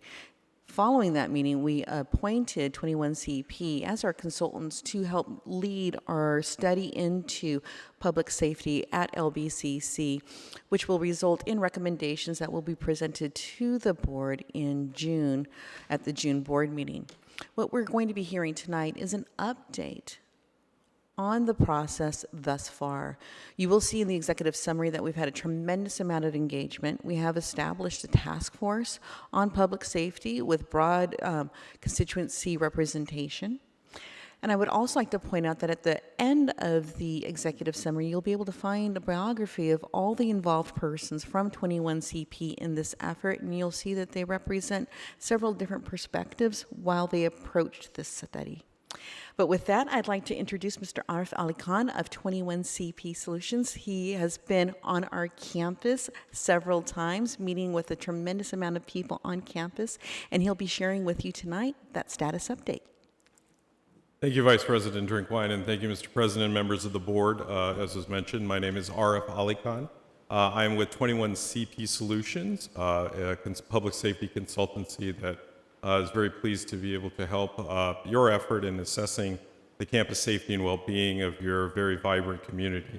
I really appreciate the opportunity to be here tonight. It's actually been a joy to sit back and see what I've been able to see to a certain extent when I've come on campus, which is the diversity, the vibrancy, and the collective community that's so important to any college campus, but is also important to any community, especially when dealing with issues like safety and well-being. As Vice President Drinkwine mentioned, my purpose tonight is simply to give a status update of our ongoing assessment. We anticipate that our report will be ready for public release, a detailed written report by May 26th, but we thought we would take this opportunity to tell you a little bit about what we've been doing, some of our preliminary assessment based on the extensive community engagement we've done, and then also just what are steps forward. I do want to thank Vice President Drinkwine, Aaron Murphy, the Long Beach Police Department, and many people on campus who have been incredibly accommodating, helpful, and very cooperative for any of the requests that we've had, especially with our extensive engagement. I also will mention just a little bit about our assessment and analysis and how that we'll go about with that. And then some of the focal areas of our recommendations. I don't plan to go into any detail at this point, simply because we're still looking at the data and we're trying to develop those in a way, but certainly some areas that I can mention, and then of course answer any questions that you might have. As I mentioned, there's still much work remaining from our entire team. As Vice President Drinkwine mentioned, there's a very diverse team, both of experience and expertise who are looking at this, including two very accomplished academics who are doing a qualitative analysis of our written feedback that we've had from focus groups, but also an online survey. Excuse me. My expertise, just without going through too much of my resume, is I was the former director of constitutional policing and policy for the Los Angeles Police Department, where I was responsible for a variety of policy and public safety efforts, including our community relationship. And also I was the director of Homeland Security at LAX, which you wouldn't necessarily think would be a place for community, would be a primary effort, but for any of you who are familiar with airports, it's an incredibly large operation, very diverse partners, communities, and 90 million people, or 75 million when I was there, who go through. So it's a particular area of dedication of mine in recognizing how important the community is to gain a shared vision of what public safety looks like. And our effort here with 21CP has been to determine how can we help the Long Beach City College have a shared vision of both public campus safety and well-being. And how do you take that shared vision and have a shared effort so you can have those shared outcomes that I know everybody wants? Just very briefly, our engagement, which we've spent a considerable amount of time because we value the feedback that we can get from those who are able to access and provide their insights. We've done it through a variety of ways, also given the challenges of the pandemic, including several focus groups virtually. I've also, as Vice President Drinkwine mentioned, I've been on campus to do some in person, and it cut across the board for all campus stakeholders, not only students, but faculty, classified staff, and an outreach to community members and organizations. The ASB was very kind to allow me to speak about and gain insights on their perspectives, as well as prior to my coming on this team, the Public Safety Task Force that you may be familiar with, and we plan to have a further engagement with them after this presentation to talk about some of the issues that we've identified so far. We are very pleased that an online survey received a fairly significant number of responses, 620, as you can see the breakdown of the various people who responded, and I'll mention what exactly we captured, but I do want to highlight that when we do give the full breakdown and what we found, and a few things that I'll mention, given that this is an academic institution, you'll understand it was a non-representative, self-selected voluntary sampling that will have limited application to extrapolate it to the entire population. But we do believe it provides us some very important insights on campus safety and well-being. We also had a special email address, Voices of LBCC, that is sort of the standard way we also try to get insights from anybody who has them on these issues, and we received several responses to that as well. I did forget to mention my colleague, Jessica Drake, who's on the East Coast, is monitoring us, but she's also available. She's been instrumental in handling many of the administrative and the feedback online. Our online survey sought to capture the items that you have here, to identify where they are stakeholders, whether management staff, student, or faculty. We did ask for race, ethnicity, and gender, where their primary work or where their classes are, because just from my own visits, and I know that the campuses are very different in configuration and different circumstances, a variety of things that become relevant when you're looking at campus safety. We also asked for their overall feelings of campus safety, including whether the presence of police officers and armed officers contributed to their feelings of safety or in a positive or negative way. We thought that was very important to understand that sentiment. And though for those who did utilize campus safety services, what was their experience? Were they positive, negative, and how could they be improved? In addition, there was areas for narrative comments, suggestions, which we took into account as well. What we are doing with this online survey data is conducting an analysis of the data, but in addition, I think that's different than some surveys, we are doing a qualitative analysis of the comments. And that was also true from all of the feedback that we received and took note of in the focus groups and interviews that we conducted. All of them were voluntary, and we did not we did not take names or identity. There's no attribution, but we do intend to do a qualitative analysis of that and include many of those thoughts and sentiments in the report that will be released on the 26th. Once again, we did ask about feelings of safety, their experiences in accessing campus safety services, including student health services, and most importantly, soliciting their ideas of what they thought would help improve campus safety and the needs of the liberal arts and the Pacific Coast campuses, and as well as the narrative response analysis. I just want to touch on a few things that we found sort of across the board among all the community stakeholders in the campus community. Overall feelings of safety were very high among the campus community, both here and at the Pacific Coast campus. There was a fairly significant number of people who said they felt safe on campus. They felt there were services to help them feel safe, and that was a very positive statement that we found in the data, and both the online surveys and the focus groups. There was generally very positive reaction to the presence of the police department and contributing to their feelings of safety. That was mostly about their feeling of safety that there were people here to deter crime, and that also the concern that if some major incident happened, an active shooter or some emergency, that there were police officers who were here on campus and ready to respond. And so that was something that we came across from the data we've analyzed thus far.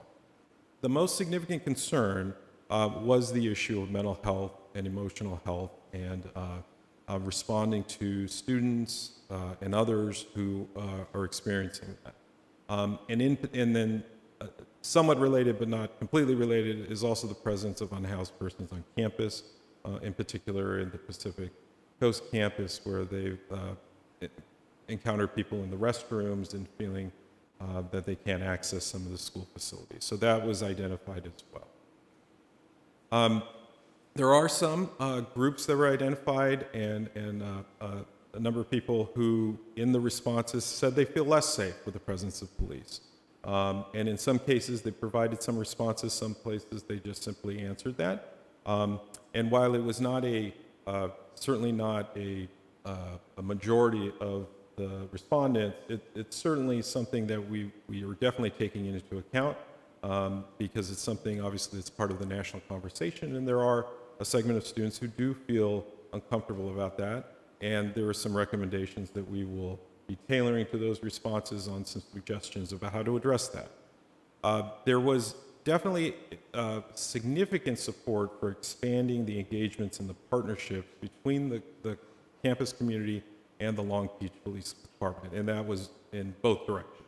Long Beach Police Department was very interested and open to being able to engage more with students, being able to be connected more on a systemic basis, and that was clear also from the data from students, faculty, and staff in the responses. And also expanding measures for accountability and transparency, and in particular, understanding if there is a situation where a Long Beach police officer was discourteous or didn't follow through, how do they respond to that? Is that through the university, the college, or is that through the department? And we have some thoughts on how to increase that transparency and accountability that could address some of those concerns. As you know, there are the existing services, the current police deployment, 4 police officers and a lieutenant here, from the Long Beach Police Department who are assigned to campus, and then 12 special services officers, which are actually a very unique resource the Long Beach Police Department has that, quite frankly, most police departments do not. So these are officers who receive training that are standardized under the California standards.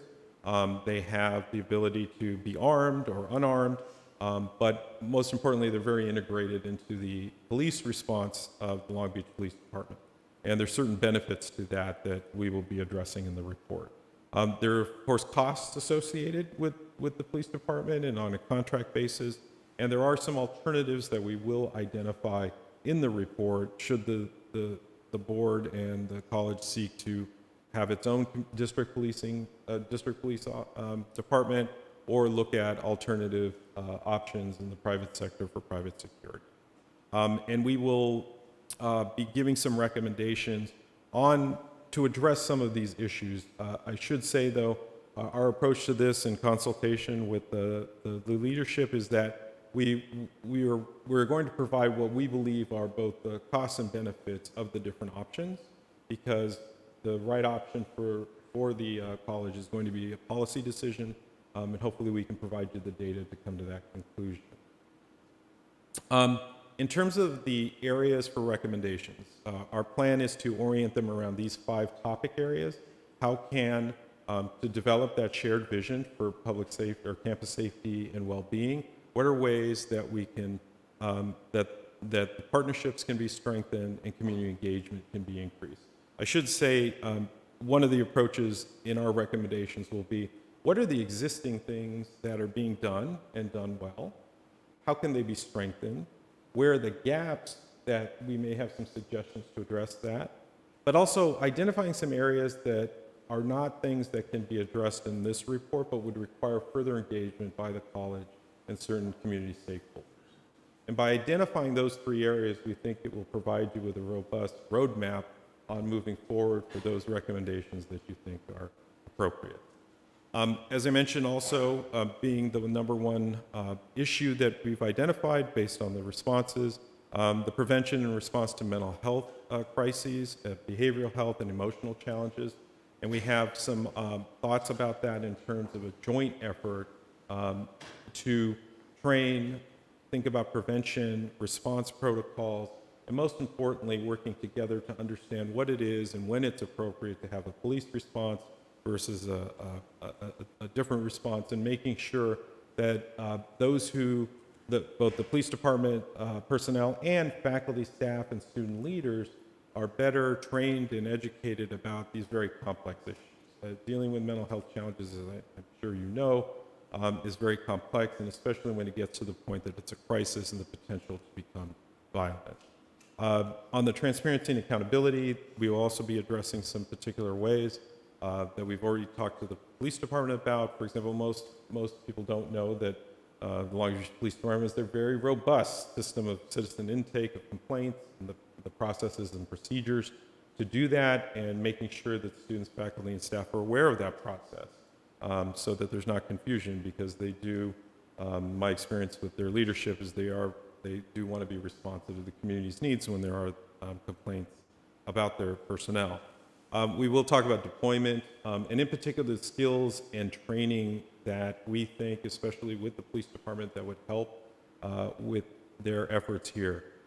Many police departments, as you probably know, are putting an expanded emphasis on mental health intervention training. One of my roles is I work with the U.S. Department of Justice, who has been here this week, and took them to see the extensive systems that have been developed at LAPD, and which is not just a 2-day training, but is an entire system on dealing with the complexities of that. So we have some ideas about how to do that in a joint fashion. I have to commend the officers who are assigned here, the police officers assigned here, because although the Long Beach Police Department does not require extensive crisis intervention training other than their sort of regular cycle, they have found on their own post-certified courses to take, because they've recognized the importance of doing that. But we believe that should be systemic and should apply to all officers, and there's some options to look at that. And then finally, on the physical security and crime prevention, first, we think there are some opportunities here for the Long Beach Police Department and the campus community to work together on crime prevention issues, whether it's thefts, whether it's other areas. I mean, even though there isn't a very high crime rate, but there have been vandalism, thefts, and those types of things, which of course disrupt any environment, especially an academic environment, which is important to prevent the crime. But more importantly, our philosophy is the more you can work together, the police and the community stakeholders, the more there's mutual understanding, and we learn about who we are as humans. Policing is inherently a negative contact, generally. I don't think anybody likes being pulled over or stopped, and certainly not being searched or arrested or any of that. The opportunities to work together for a common goal are really the essence of community policing, and there's some opportunities to do that. And then finally, just some physical security issues, especially with all the beautiful facilities you've been building, the valuable property, that we have some ideas on how an assessment on some physical security measures might be helpful to prevent theft and vandalism. And let me just conclude with just saying that we are continuing our engagement and analysis of the data. We are going to have a discussion, as I mentioned, with the Public Safety Task Force to talk about many of the things I've brought up. And we will be continuing to develop and refine our recommendations for the release of the report on May 26th. And then we've also made ourselves available after the report is published to engage in any discussions, answer any questions with the campus community and the board. So with that, I'm happy to take any questions And I apologize if I went over time. I don't have the timer in front of me. So. President. All right, thank you so much for the presentation. This is now an opportunity for the board to ask questions, and I see Trustee Baxter, you want to start? Yes, thank you. Thank you very much for your report. I want to salute President Ntuk and Vivian Malauulu, who were on this ad hoc task force. And I think it was very wise of them to hire an outside consultant to come in and give a unbiased perspective, and I appreciate your report. Thank you. Thank you. Thank you. Go to Trustee Zia next. Thank you, Mr. Ali Khan, for your wonderful presentation.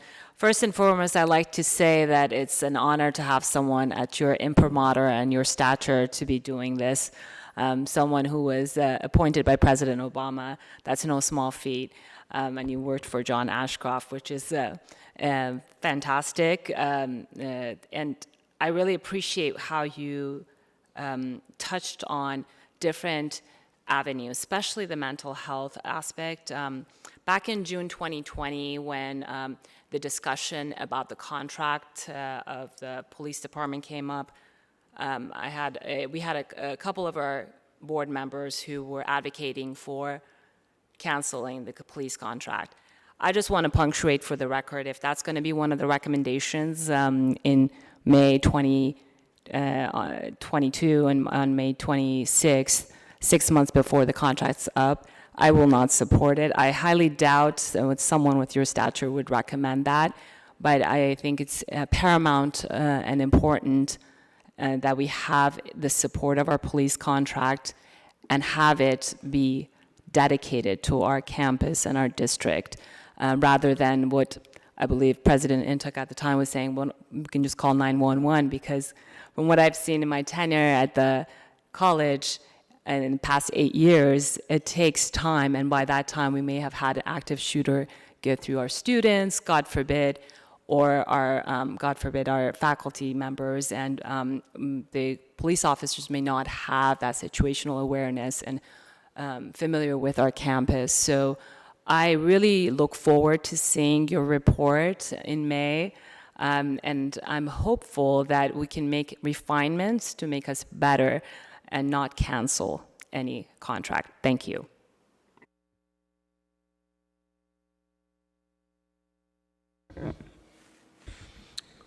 Point of personal privilege. I don't recall a meeting going that way last year, or 2 years ago, but I do thank you for the presentation. And I know one of our objectives is to reassess where we are. We haven't looked in a long time. Back in 2021 or 2020, it was, where are we, what do we have? And we had not, I think as a board, or even as a leadership of the vice presidents at the time, looked at what was in our contract. And so this has been a good extension of that, of listening, getting input, getting an independent professional to weigh in to see what's the best options. I know that we'll be developing, I think, an RFP to go out, which is normal government contracting when a contract expires, and look forward to the responses. And I'm hoping the report that you provide, there's elements in there that we can incorporate into the new RFP. And I'm really glad to hear that our Long Beach Police Department has participated and been part of the process, that it's not been exclusionary or one-sided, and nor was, I think, ever the direction given to find a way to cancel the contract or anything to that nature. So just make any clarity of misunderstandings or misrecollections. I don't know if you want to say anything else? No, thank you for the time and for your thoughts. I can assure you that we've been taking a very objective outside look and looking at all the issues and all the concerns, and we'll hopefully, well, I'm not just hopeful, I'm fairly certain, we will provide you an analysis for you to make some of these decisions so that it's exactly the shared vision that you have for both campus safety and the well-being of your students, faculty, and staff. Do you have one other trustee, Trustee Malauulu, who would like to say something? Arif, thank you for the presentation.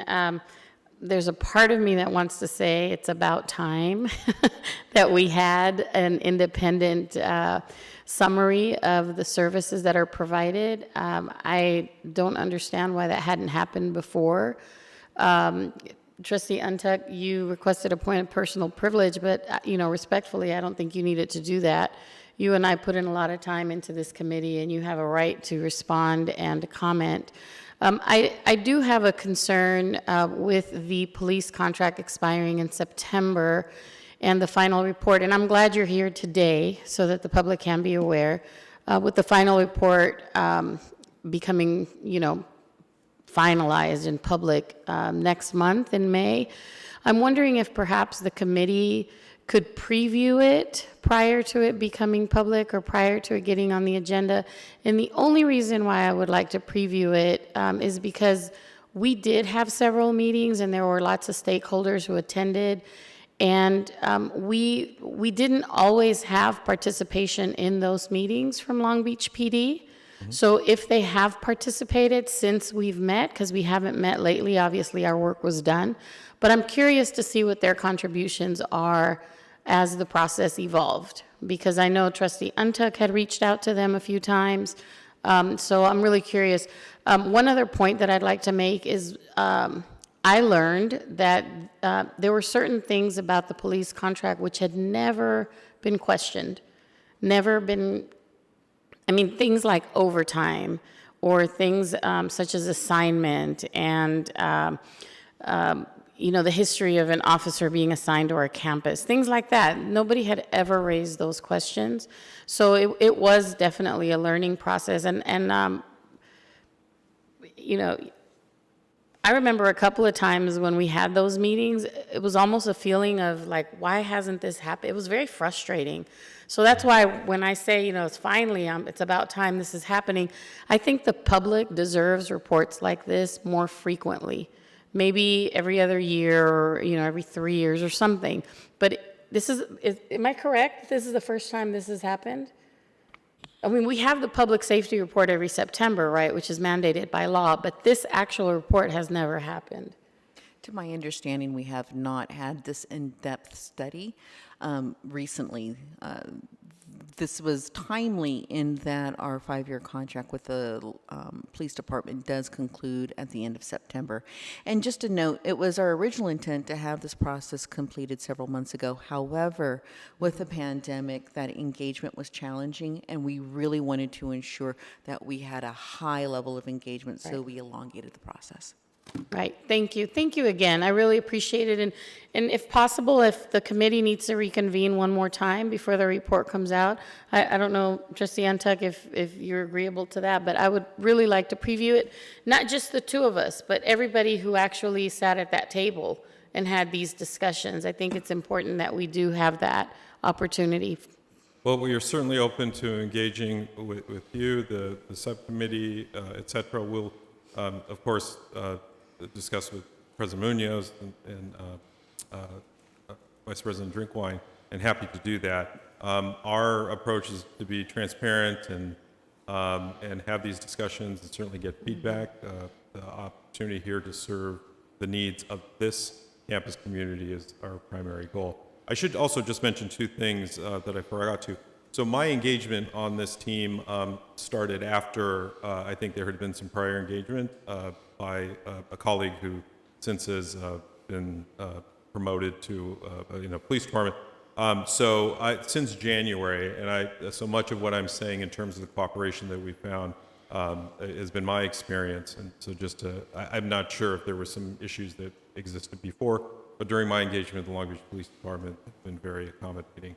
And the second thing I forgot to mention that we will have incorporated in here, as you may be familiar, the Chancellor of the Community College System is issuing new regulations under Title V related to campus safety. And so we've been taking those into consideration. Our recommendations will have those in mind and some potential opportunities for Long Beach City College to get ahead of that in terms of some of the what are likely to become the requirements of all community colleges statewide.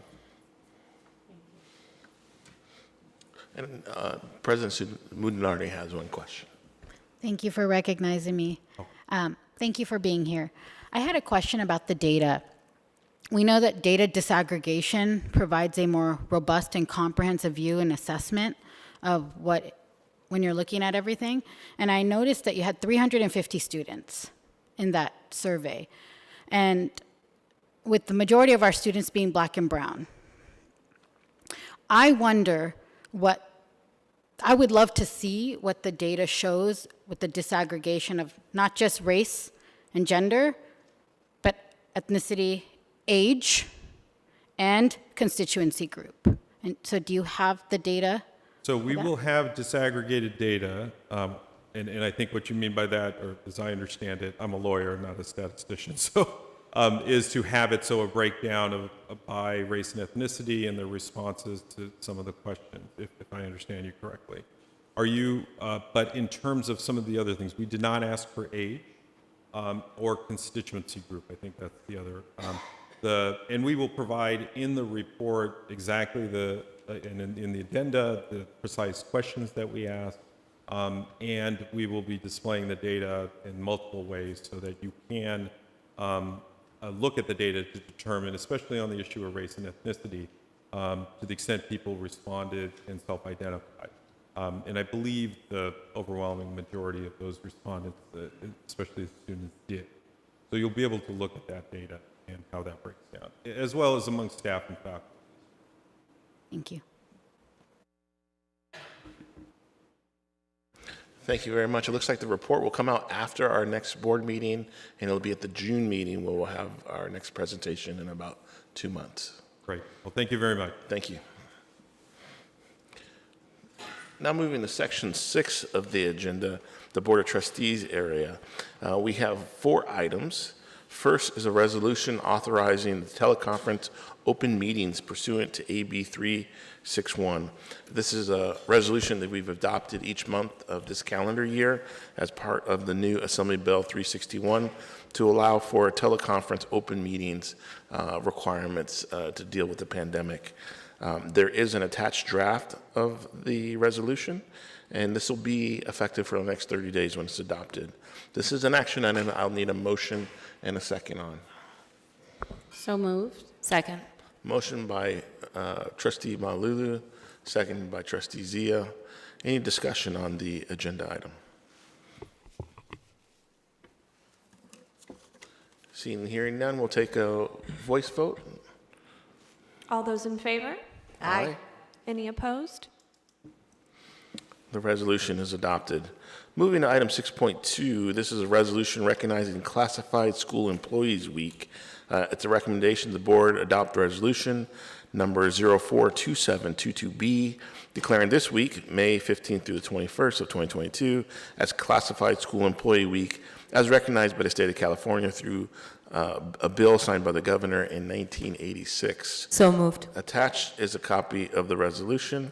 This is an action. I'll need a motion in a second. I'll take the previous comments. Got you both already. Trustee Zia is the motion, and Trustee Baxter with a second. Any discussion about Classified Employee Week? Seeing and hearing none, we'll take a voice vote. All those in favor? Aye. Any opposed? The ayes have it. The resolution is adopted. Moving to item 6.3, this is an information item. It's about the Board of Trustees self-evaluation process. Attached is a copy of both the board policy and administrative procedure. And this is a reminder in the beginning of our annual self-evaluation process. We look at, we've selected a facilitator in the past, completed self-evaluation reports, and summarized them at our summer board retreat. This is also part of our board goals and aligns with the AACCJ accreditation standards. Dr. Munoz, do you have a few comments on this item? Yes, thank you, Board President Ntuk. So as you can see, it's that time of year again where we need to begin to start our board self-evaluation process. And so I'm hoping to seek direction from the board tonight. Last year, we engaged with Kindred Murillo, who was a retired superintendent president from Southwestern College down in the San Diego area. And I'd like to see if I can get direction from the board to re-engage Kindred for a second year to begin to start our self-evaluation process. Just as a reminder, if the direction is given tonight, I would then reach out to Kindred. We would basically bring back the self-evaluation form. It would be submitted to all of the board. That form would then come back to her. She would then collect the responses and present it in a board retreat this summer. Why I think it's beneficial to re-engage Dr. Murillo in this process is because we, and I also recommend that we use the same instrument that was used before, because then we can start to benchmark ourselves over time against some of those items. And so I think there's some real benefits by continuing that relationship as opposed to moving to a different facilitator. So that is my recommendation, and again, I'm seeking direction from the board on that. Put my mic back on. Is there any objection to working with Kindred Morello again? She, I think, did a good job last year. It was virtually, so this time it'll be in person. I know she has taken a job at Santa Barbara. So yes, in the spirit of transparency, she's the interim superintendent president at Santa Barbara City College, but I did reach out to her prior to this board meeting and check to see if she would be willing to re-engage with us in this process, and she did say yes. So she is willing to work with us if we're interested in continuing that relationship with her. Great. Any other discussion from any other trustees? Seeing here none, we'll move on. Item 6.4 on the agenda is campus reopening update. This is an executive summary and an information item. Attached is a PDF a document with a summary on there. I don't know if Dr. Munoz, anything you'd like to add color to what's shared? I would just like to note that this is a monthly update that's provided to the Board of Trustees in an executive summary format. So unless there's any specific questions regarding anything outlined in the summary, we'd gladly, have one of the vice presidents respond accordingly. But this is just our effort to keep the campus and the board informed month by month by some of the key updates that are occurring regarding safe reopening of our campuses. Great. And I do see a section on the commencement, mask, on-campus health safety protocols. There is about enrollment, student supports. There is a listing of our status on vaccine requirements and some next steps of the task force. Any other trustees have any questions or comments?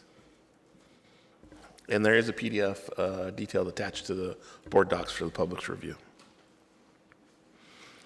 All right, moving on to Section 7, consent agenda. Any item on the consent agenda can be removed separately by a member of the board of trustees and have a discussion. Before we go into that, Board Counsel Ewing, I know we've started the practice of reviewing for conflicts of interest in our consent agenda. Did we come across any? So, thank you, President Ntuk. So far, I'm in reviewing the consent agenda items, I do not currently see any conflicts of interest. However, that review is ongoing, and if any arise, I will bring it to the attention of the Board of Trustees. Great, thank you so much. So item 7.1, is there any items that anyone would like to remove from the agenda tonight? Yes, I'd like to pull PO ratification, item 7.3.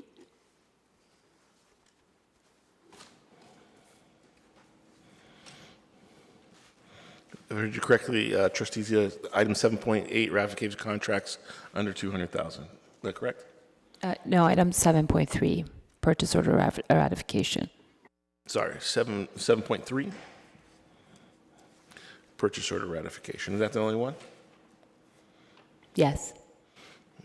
And Secretary Reese, you able to get that down? Okay. Okay. Any other items, any other trustees?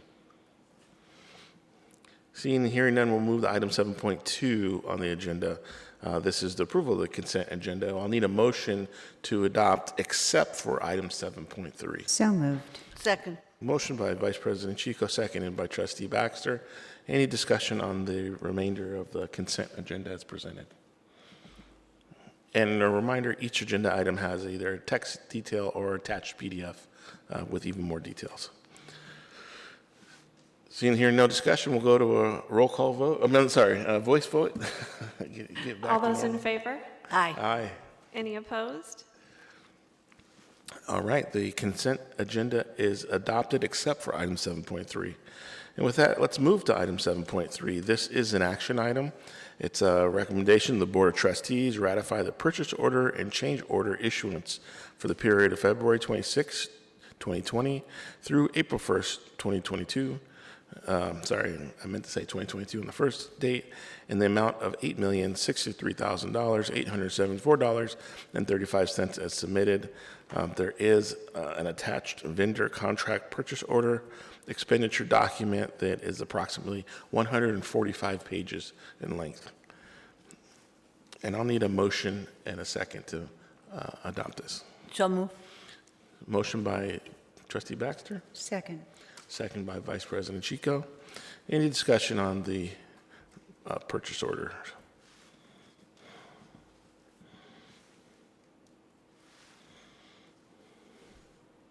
I will be abstaining on this vote since there's no call for abstention.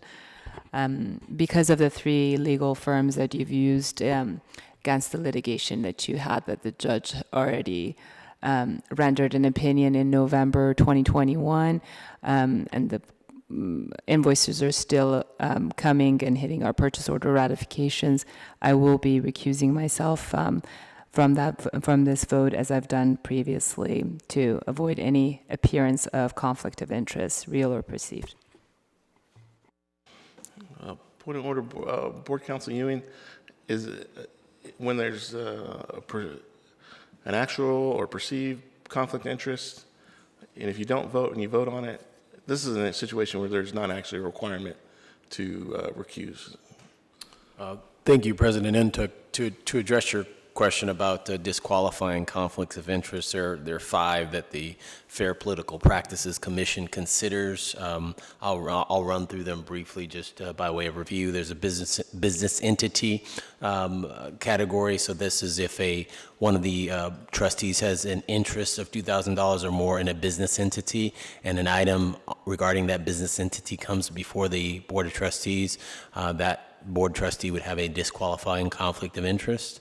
That does not appear to be the case here. I'm aware of those firms, and I know that Trustee Zia is not a member or an employee of any of the law firms that that she referenced in the prior litigation. That's my firm, Atkinson, Andelson, and LCW specifically. With respect to the other category that is under consideration for disqualifying conflict of interest would be real property. If the Trustee Zia had a real property interest of $2,000 or more, and that interest was implicated on an agenda item that came before her for a vote, she would have a disqualifying conflict of interest. I'm not aware that she has a $2,000 real property interest in any item that's on this purchase order ratification.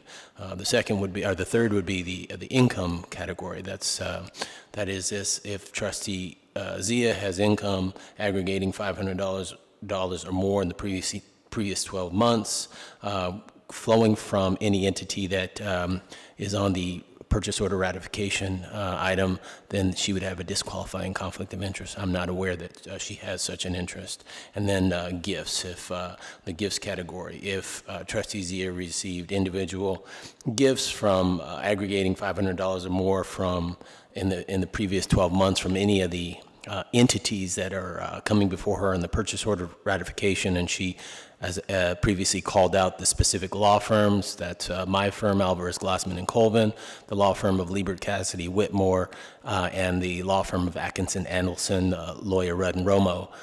If Trustee Zia received gifts aggregating $500 or more in the previous 12 months with respect to those particular firms, then she would have a disqualifying conflict of interest. And lastly, the category the FPPC considers is personal finances. If Trustee Zia had personal finances of expenses, income, assets, and so forth, with respect to any item on the purchase order ratification list that came before her for a vote, she would be expected to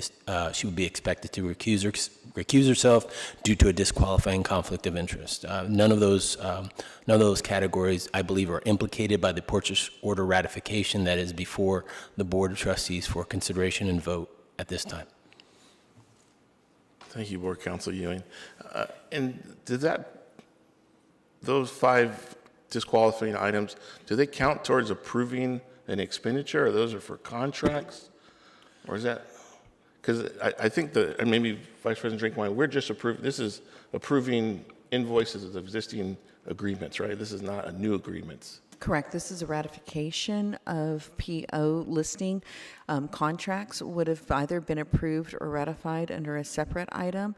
This would also include, in addition to contracted items, issued POs for specific goods and services. So it does represent activity that has already occurred with a ratification by the board. And sorry, back to Board Council Union. So was the FPPC for approving past expenditures, the disqualifications would apply, or is that only for contracts and amended contracts? So the disqualifying categories pertain to any action item that would come before the board, whether it was an approved contract, for example. I can use the specific instances of the law firms that were mentioned. Those contracts were previously approved by the Board of Trustees. I don't know the vote on all of them, but I suspect unanimously. And as Mr. Inquine pointed out, that these are purchase order ratifications regarding the payment of invoices. So the act of approving the contract had already happened. I'm not aware of any disqualifying conflict of interest for Trustee Zia with respect to the law firms mentioned. So in general, if you recuse yourself unnecessarily, I have heard that disenfranchises the voters of the area, that they don't have a voice on that item. Is that a fair statement to say, or is that inaccurate? That you all have a policy, actually, that says essentially that as elected officials that you're supposed to carry out the will of the people who elected you, and you know, participate in the discussions and vote on items and so forth. So I will leave to you trustees to determine you know, when you are or not going to do that. But that's the policy that Long Beach City College has. It's elected officials are to participate in carrying out the duties that they were elected to carry out. Thank you for that clarification. I know that the reason our votes are public and not secret because we are representatives of a larger constituency here. So great. With that, let's go to a roll call vote. Secretary Reese. I recorded Trustee Zia as abstained. All those in Actually, favor? Michelle, I'll go ahead and vote no, since Mr. Intuck is trying to spin this as I'm not representing my constituents. They sued me to try to prevent me from representing my district, Point of my constituents, and they lost in court. And therefore, I'm going to vote no on this boondoggle of expenditures, approximately $700,000 that's been spent. So my vote will be no. I could hear you bang your pen, Mr. Intuck. I have the floor. So my vote was going to be no. Order. Sure. You're going to go through this dissertation every month. I get it. My vote is going to remain the same. So let's not waste the public's time. Excuse me, you're out of And order. again, please, I'm not your dog that you're trying to cue or use your pen. Again, your actions are quite pejorative. Every month you Point go of through this order. dissertation, You are out of and order. your behavior is just unacceptable. Objection to the allegations there. This is mainly This is what they do with dogs, you know? They go like this, The gal- they cue, they whistle. excuse me. I'm not beneath Point you, of Mr. order. Intuck, as you have been treating me. So my vote's going to be no, and it'll continue to be no. And every time you do this dissertation, my vote is going to remain the same. It's shifted from abstain to no because apparently now you At guys this don't point, have a we're going to conflict of take a interest. recess in our meeting since we Oh, cannot sure, maintain sure. the Let's order. do a recess. So I'm going to ask to take us a 5-minute recess here and pause our activities till we can get order in our dais today. So please excuse us for a few minutes as we take a recess from our board meeting.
Daria, are we ready to restart?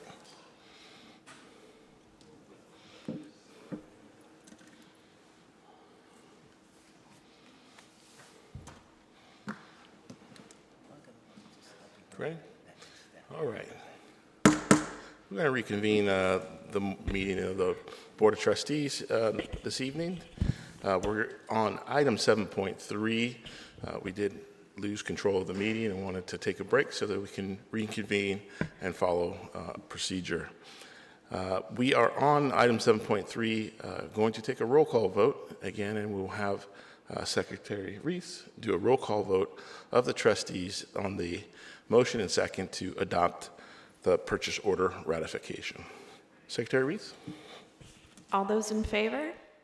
Aye. Aye. Oops, sorry, we're doing a roll call vote. Or we're going to do roll call?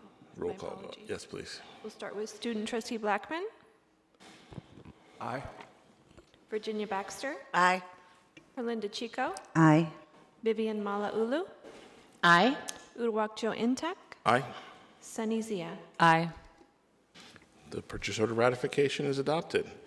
Moving on to the next section of the agenda is Section 8, Human Resources.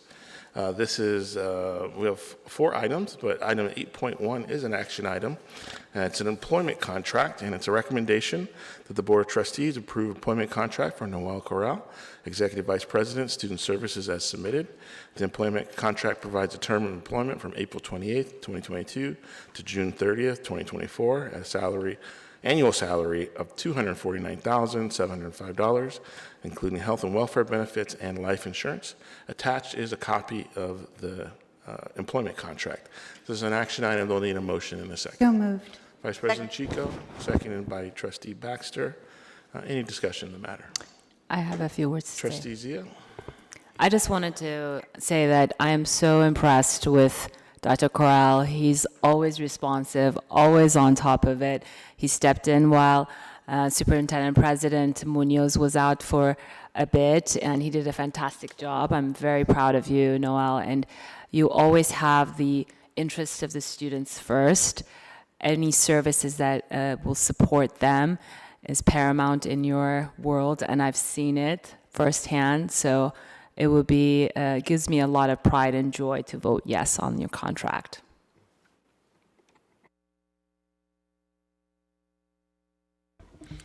Any other discussion on the matter? Seeing and hearing none, let's have a voice vote. All those in favor? Aye. Aye. Any opposed? The ayes have it. The contract has been ratified. Congratulations. Moving to item 8.2 is another employment contract. It's an action item and a recommendation to the Board of Trustees to approve the employment contract for Nicole Glick, Dean, Language Arts and Communications, as submitted. The employment contract provides for a term of employment of May 2nd, 2022 to June 30th, 2024, with an annual salary of $157,165. Includes health and welfare benefits and life insurance. So moved. Second. Motion by Vice President Chico, seconded by Trustee Baxter. Any discussion on the item? I believe I made the motion. Oh, was it you? Okay. Oh, Trustee, clarification. Trustee Zia made the motion, and then Trustee Baxter's a second. Any discussion on the item?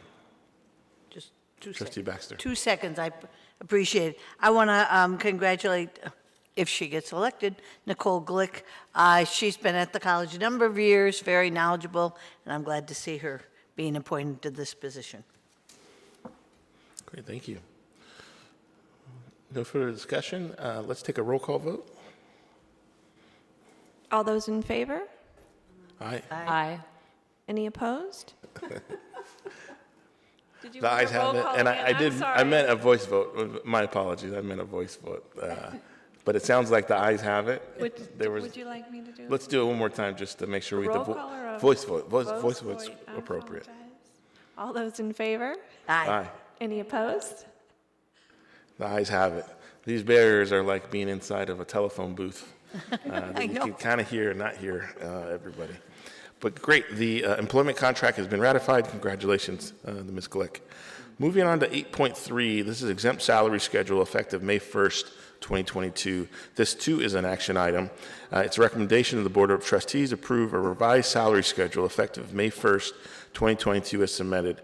This is periodically we update our salary schedule. Attached is a PDF that details it, and I'll need a motion and a second to move forward on this. So move. I have a motion by Trustee Baxter. Is there a second? Second.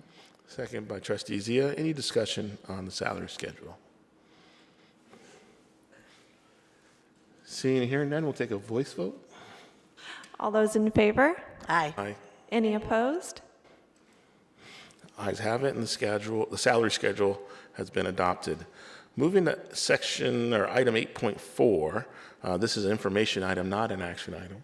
Human Resources presents a new and/or revised board policy and administrative procedures for Chapter 7 of Human Resources Board Policies 7360, 7365 in their first reading, and for information is Administrative Procedure 7365. This is part of our ongoing effort with the Community College League of California to update our policies and procedures. This is specifically related to discipline and dismissal of academic employees, discipline and dismissal of classified employees. Attached are PDFs of each of the policies. Any discussion on this information item? Seeing and hearing none, we'll move to section 9. This is the academic senate section. We have 9.1 as new and modified courses. This is an action item, and it's recommended that the Board of Trustees approve the new and modified courses effective fall 2023 as submitted. Distance education addendum effective spring 2022. There's listed here new courses in beginning, intermediate, and advanced acting, new non-credit courses in diesel generation engine fundamentals and diesel engine maintenance, modified courses in network security, vocabulary building, law and ethics, and distance education on diesel generator engine fundamentals and diesel engine maintenance and troubleshooting. Is there a motion and a second? So moved. Motion by Vice President Chico, second by Trustee Baxter. Any discussions or any additional information before we vote? I have kind of a crazy question. My question go for it. is distance education, online education, and how do you teach diesel generator fundamentals online? So to answer your first question, yes, they are one and the same, just different nomenclature. And we have very creative faculty, so they have opportunities to use technology to teach classes online and various forms of software by which they can do so as well. Okay, thank you. All right, we'll go for a voice vote and no other discussion. All those in favor? Aye. Any opposed? The ayes have it, and the new and modified courses are adopted. Moving to item 9.2, new and modified programs of study. This is also an action item. It's recommended the Board of Trustees approve the new and modified programs of studies effective fall 2023. There is new non-credit program, certificate of completion in library technology school, media assistant, light duty diesel generator engine maintenance, modified credit program for associate science and library technology, certificate of achievement in library technician, modified non-credit program for certificate of completion of library technician. There is the PDF with more details attached. We'll need a motion and a second to advance this item. Moved. Motion by Vice President Chico, seconded by Trustee Baxter. Any discussion on these new and modified programs of study? Seeing and hearing none, we'll take a voice vote. All those in favor? Aye. Any opposed? The ayes have it, and the new modified programs of study have been adopted. Moving to Section 10, Academic Affairs. This is a second reading and an action item. It's recommended that the new and revised board policies and administrative procedures for Chapter 4, Academic Affairs, which include board policies 4101, 4231, 4250, 4260, 4400, 4610, 4800, 4850, and then the associated administrative procedures for information items. These are all in the academic affairs and include such items as independent study, course repeat, grade changes, dismissal, readmission, probation, prerequisites, community service programs, instructional service agreements, textbook adoption, and curriculum that is scheduled for days and hours to be arranged. There is a number of attachments to both the board procedures and administrative procedures for public review. I'll need a motion and a second to advance this item. So moved. Second. Motion by Trustee Baxter, seconded by Vice President Chico. Any discussion on these academic affair items? Seeing and hearing none, let's take a voice vote. All those in favor? Aye. Any opposed?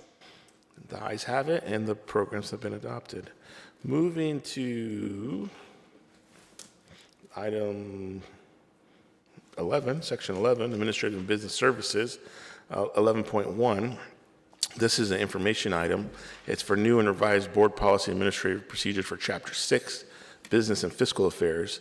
This is Board Policy 6150, 6250, 6307, 6330, 6540, 6600, 6620 for first reading, and the associated administrative procedures. And these cover areas as designation of authorized signatures, budget management, debt, insurance and management, purchasing, insurance, capital construction, naming facilities and property. And there are PDFs of each attached. This is an information item, no voting is required, but there can be discussion or questions. Any questions from any of the trustees? Seeing and hearing none, we'll move on. 12.2, this is student services. There's an annual approval of the student trustee compensation. This is an action item. It's recommended the Board of Trustees approve the compensation for student trustee in the amount of 25% of the monthly amount paid to publicly elected trustees, or $105 per month as submitted. This is in alignment with the California Ed Code and our board policies, and this is an action item. So moved. A motion and a second. Vice President Chico as the maker of the motion and Trustee Zia as the second. Any discussion on the item? Student Trustee Blackman. Thank you, President Intuck. So I do have a question, and I'm not sure how this would work out, but would there be a way for us to collect more data to see about maybe possibly increasing this amount for the next student trustee? I don't know, maybe if we could just find out like what other colleges are doing, just to kind of remain in line with that. I know it's the minimum as well, but I mean, to be honest, I think probably more than a quarter of what the other trustees do as well too, if not the same amount of work. So I'm not saying it has to be the exact same, but maybe a little bit more than that. It would also, I think, help make it more of an attractive position for the next student trustee. I know currently we have no one who's in place to really come in after me, and I think that it would be a better incentive to them, to let them know that how valued they really are, and to keep them to hopefully do the same kind of work that I was able to do. So I'm not sure if there's some kind of way for us to revisit this item on the next board meeting, if maybe we could get some more data on that and see what we could possibly do to increase that amount in any kind of way.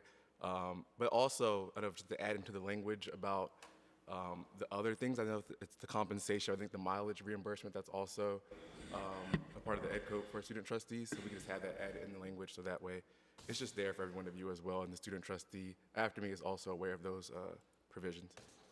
Thank you, Trustee Blackman. And as you're aware, as a trustee, you are able to send an email to the president and the superintendent president to request any agenda item onto the agenda that we can take up for consideration. And just some background, 2 years ago, we had this conversation and did some analysis of can we or can we not increase it. There is one Ed Code or section there that says trustees can't vote to increase their pay by more than 5% in a single year, which is how it went from 100 to 105 a few years ago. And then we had a couple of different legal opinions that said we could do it and we couldn't do it, and we never got clarity on what was legally the best. I'm fine with putting it at 100%, the same as what we get. but it was legally was a challenge. But you bring up a great point about other items such as travel and so forth. And I think Dr. Munoz has some additional items to add.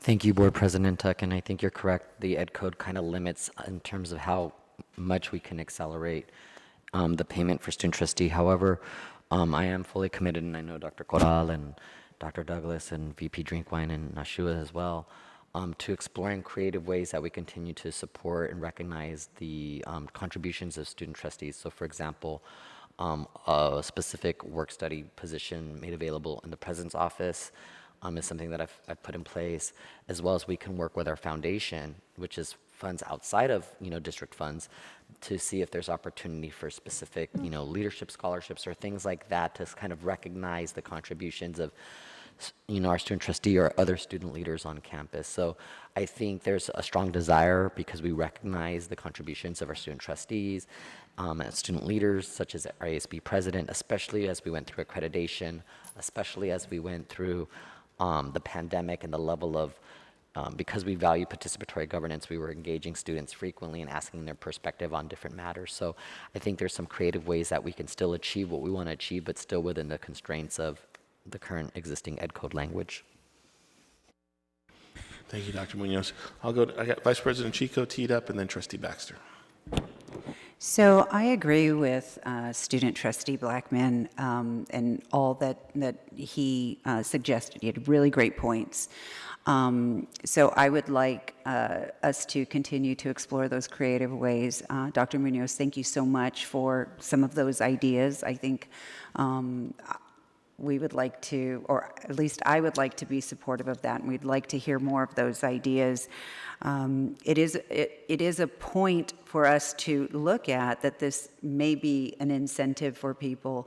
And we talk about how do we retain our amazing VPs and our amazing faculty and employees. We have to be competitive, and we have to keep them here. We have to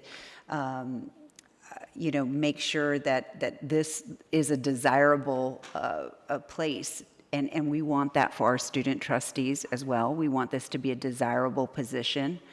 And we want the same caliber and quality that we've had. I'm going to go ahead and attribute the expansion of the Pell Grant to Richard Blackman talking to our Congresswoman and lobbying. I think he did such a great job. That's why that happened. But he and Ava and our other student leaders have impressed everybody who meets them. Everybody. So $100 does seem a little low, and I know that that's the standard with which we're working in, but I would really like us to explore other opportunities, other ways. I'm supportive of that. Thank you. Trustee Baxter? I just wanted to point out that we could talk to the LBCC Foundation, because there are 3 scholarships specifically for students in student activities. And one of them actually is for somebody, it's the Gerald Molyneux Memorial, specifically on the ASB cabinet, because Mr. Molyneux, who is no longer with us, he was on the student body president. And so I think if we maybe together wrote a letter, an email or whatever, and asked that might be a possibility. Thank you. Trustee Malulu? Yes, I'd like to commend Trustee Blackman's desire to research this further and to table it more. That just shows how responsible he is and how thoughtful he is with the work that he does, which a lot of people in the public should be aware that it is pretty extensive. I know that you in the public see the meeting, right? You see the once-a-month meeting and you think, gosh, it's probably easy to be a trustee and it's cool and you just get to sit on a dais and talk on the microphone, but you rarely see, or you show up at events or you show up at social gatherings, but you don't really see the work that goes into this type of position, the amount of research and reading and the emails and the committees and talking to so many different people all the time. And we have been fortunate to have some really active and intelligent student trustees. We've had some really good ones. You know, one of them is on a local city council. But I can tell you that Trustee Blackman goes above and beyond. I've sat with him, I've listened to him, I've listened to him articulate some of the needs of the student body at Long Beach City College, and he does it so eloquently, he does it so well, and I really think that there should be a higher level of compensation. Perhaps we can't change the ed code and the policy, but I'm sure that there's something like Trustee Baxter said with the foundation to compensate him for his time. And I don't want to put you on blast or anything, but he's an adult. Our students are adults over 18, but he's a grown man. So he's an adult. He's a real adult. So I don't want to say how old he is because he just had a birthday, but he should be compensated. I mean, we're not compensated. We don't get paid, but we were elected. It's a different thing. But for him, I do think that, we should explore it, especially because we are so happy. And one more thing, Trustee Chico brought up a really good point. I think that we would attract a different caliber of students interested in the position, and it might make the student elections more competitive if students said, wow, that's that much compensation, maybe they would be more active in their campaigning around campus, because I know that in not the last few times, but a couple of times, students ran unopposed. There weren't opponents for them, so maybe it would make it more competitive, and the student body would become more engaged. So good job, and I do support whatever, measure will compensate him.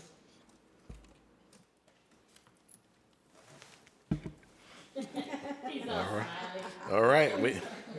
We do have a motion and a second on the floor to do our annual obligation of approving the student trustee pay. No further discussion. Let's take a voice vote. All those in favor? Aye. Any opposed? The ayes have it, and the annual compensation will continue at $105 per month at this time. We now move into our next section. 13 is reports. 13.1 is reports from the Board of Trustees. Anybody would like to go first? Sure, We'll go to Trustee Baxter. Okay, thank you, President Tuck. First of all, I want to start out by saying that I feel badly that I missed President Munoz's inauguration. The date was changed.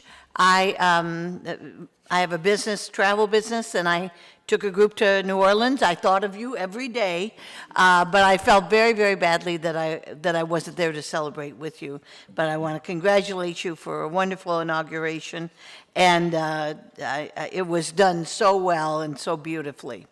Then Dario, you can start with the pictures. Okay.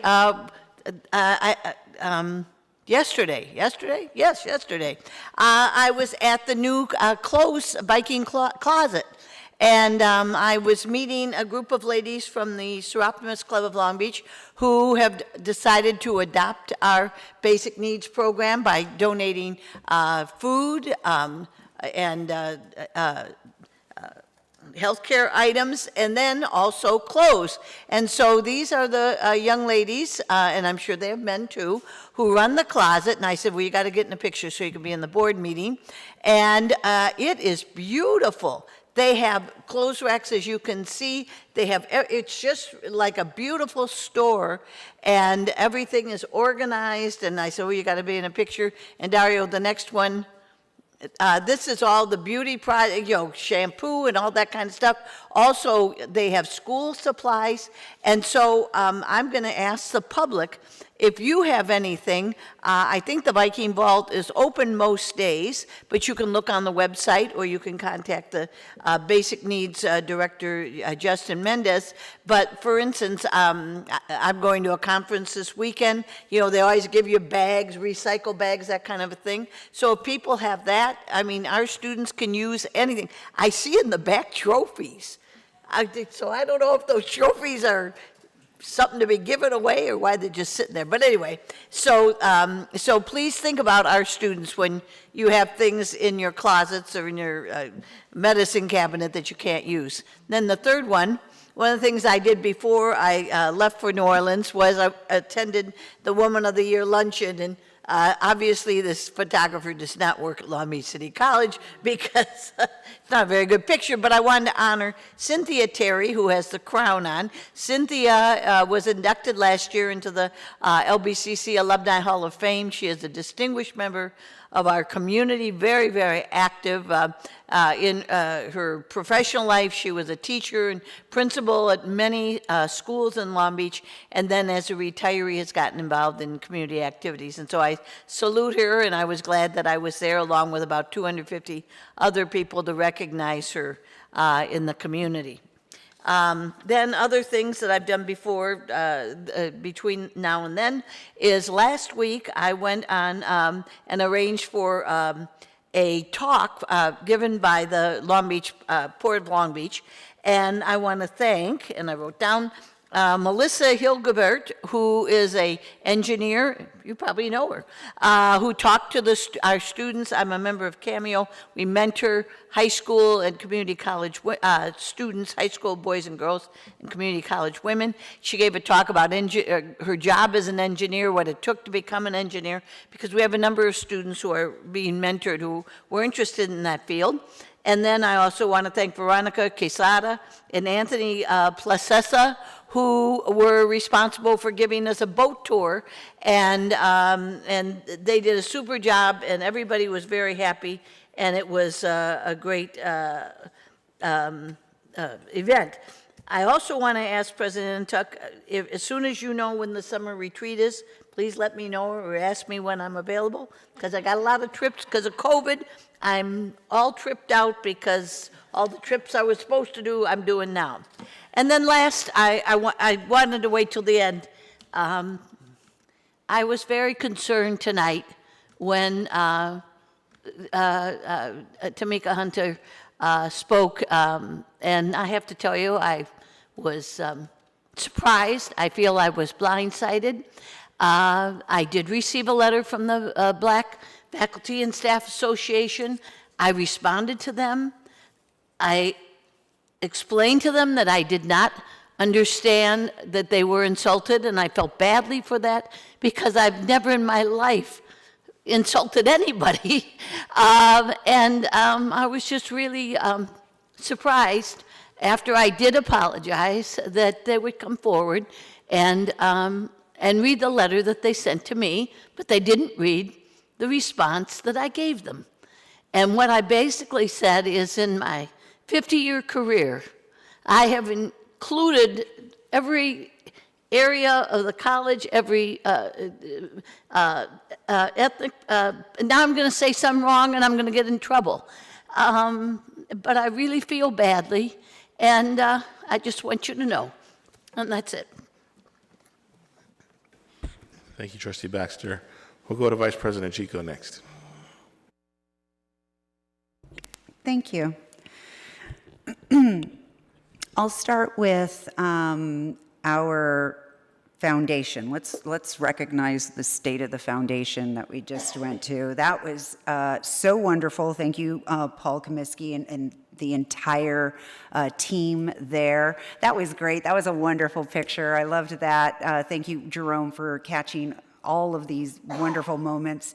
But there were so many people there, and the enthusiasm so early in the morning. It was great to see all the work that the foundation is doing, raising money to support our students. It's incredible work, and they're doing an amazing job. So I just wanted to thank them and acknowledge their hard work. All the festivities that we had for Dr. Munoz's installation, I think were well-deserved. It was something that I think we needed, particularly after this pandemic, to all get together. Like Suman had mentioned earlier, that we need these experiences. We need to have community, and these were wonderful opportunities. So I did go to the softball game, and I did see you throw out that first pitch, which was great. Dario, the second picture that I have, that's me and Trustee Malauulu with Uli.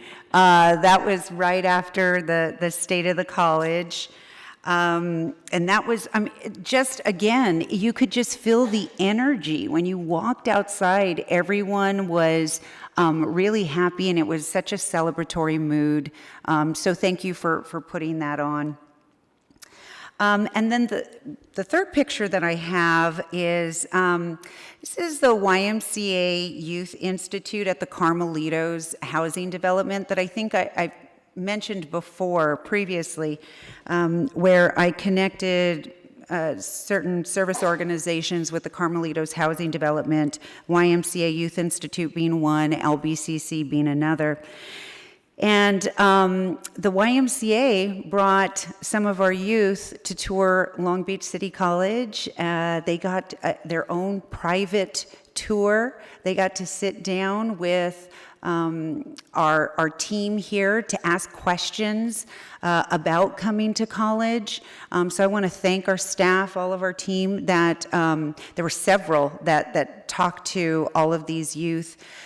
But just so you know, these youth, they came from Carmelitos Housing Development, which just a couple of days prior to them coming on campus, there was a 15-year-old that was shot and killed in the Carmelitos Housing Development. And, it's a beautiful community. It's a wonderful community.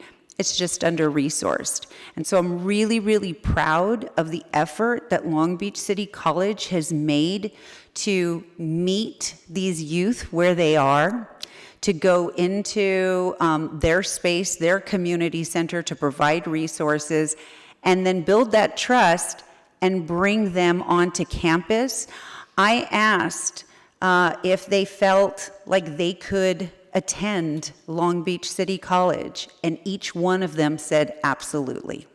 And I think that is because our team showed them, answered their questions, and made them understand that it is accessible, that they can come here, that it's possible. So thank you for demonstrating that. Last couple things I want to mention is today's Denim Day.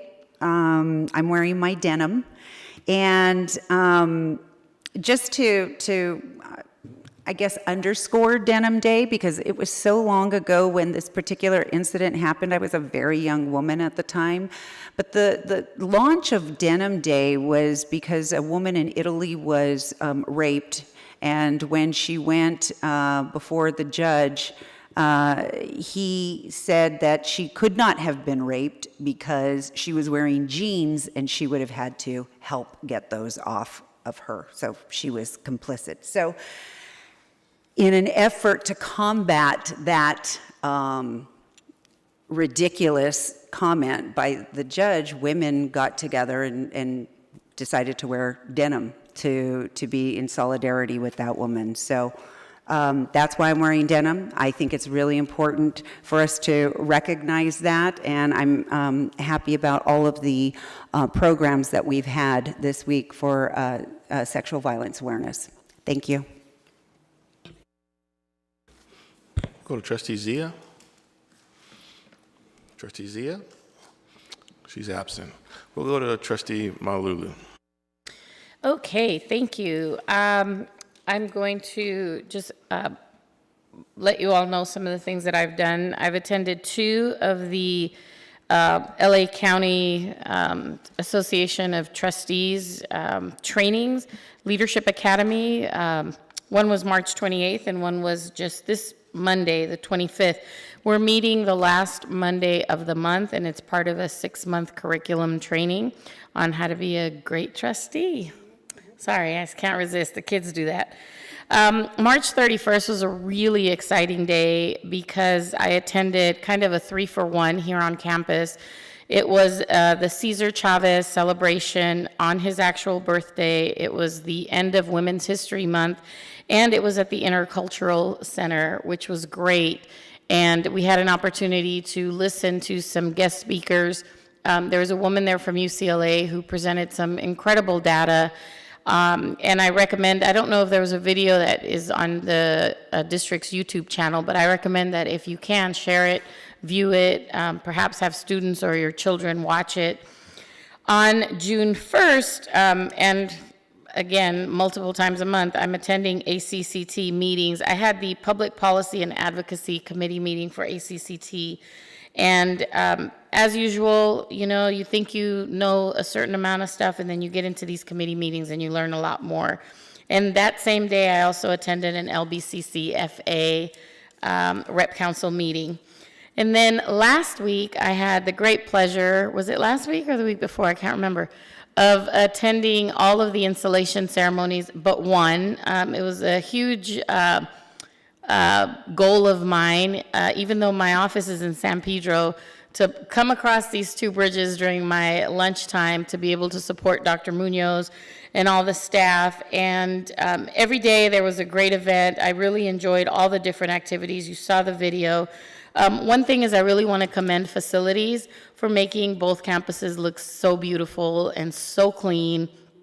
And the decorations, the setup at every event, just great job to the facilities team. Really appreciate that. On the 15th, I attended the Good Friday breakfast, and then after that, I went to the softball game. And Dario, would you please cue up that first picture? So the reason why this picture is special is because on the left, we have Coach Mike Rogers, who is the one of the LBCC coaches, but he and his beautiful wife, Rose Rogers, were my oldest daughter's travel softball coaches. They actually practice here at the old softball field, and they own on-deck batting cages, which is in my new trustee area of Signal Hill. Then you've got Coach Megan Martinez, who we all love. We've got my kids and me, but on the right is a young lady named Fale Lua, who played softball with my oldest daughter at Mississippi State, and now she's a coach. She's got her bachelor's degree, her master's degree. She's an adjunct instructor. And Dr. Munoz, you may recall me bothering you a couple years ago with a lot of information about community colleges. Well, it was for her thesis. She was asking me a bunch of questions, so I was just asking you a bunch of questions. But now she's part of our team here, so this picture makes me very proud. I attended the foundation, and Dario, I sent you that last picture. I don't know if you can cue it up. This was our table. Look at that. VIP table right here, right? I've got one of my constituents there, and then just awesome table. Okay, so this Saturday I was at the Festival of Great Reads, and again, that was a great event. So happy, so beautiful, the Pacific Coast campus, and I know I'm running out of time. Can you show that other picture, Dario? Go ahead and go to picture number 2.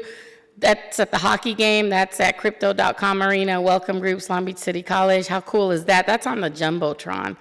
And then the next picture, the reason I want to highlight this is because this is behind, those are my beautiful dogs.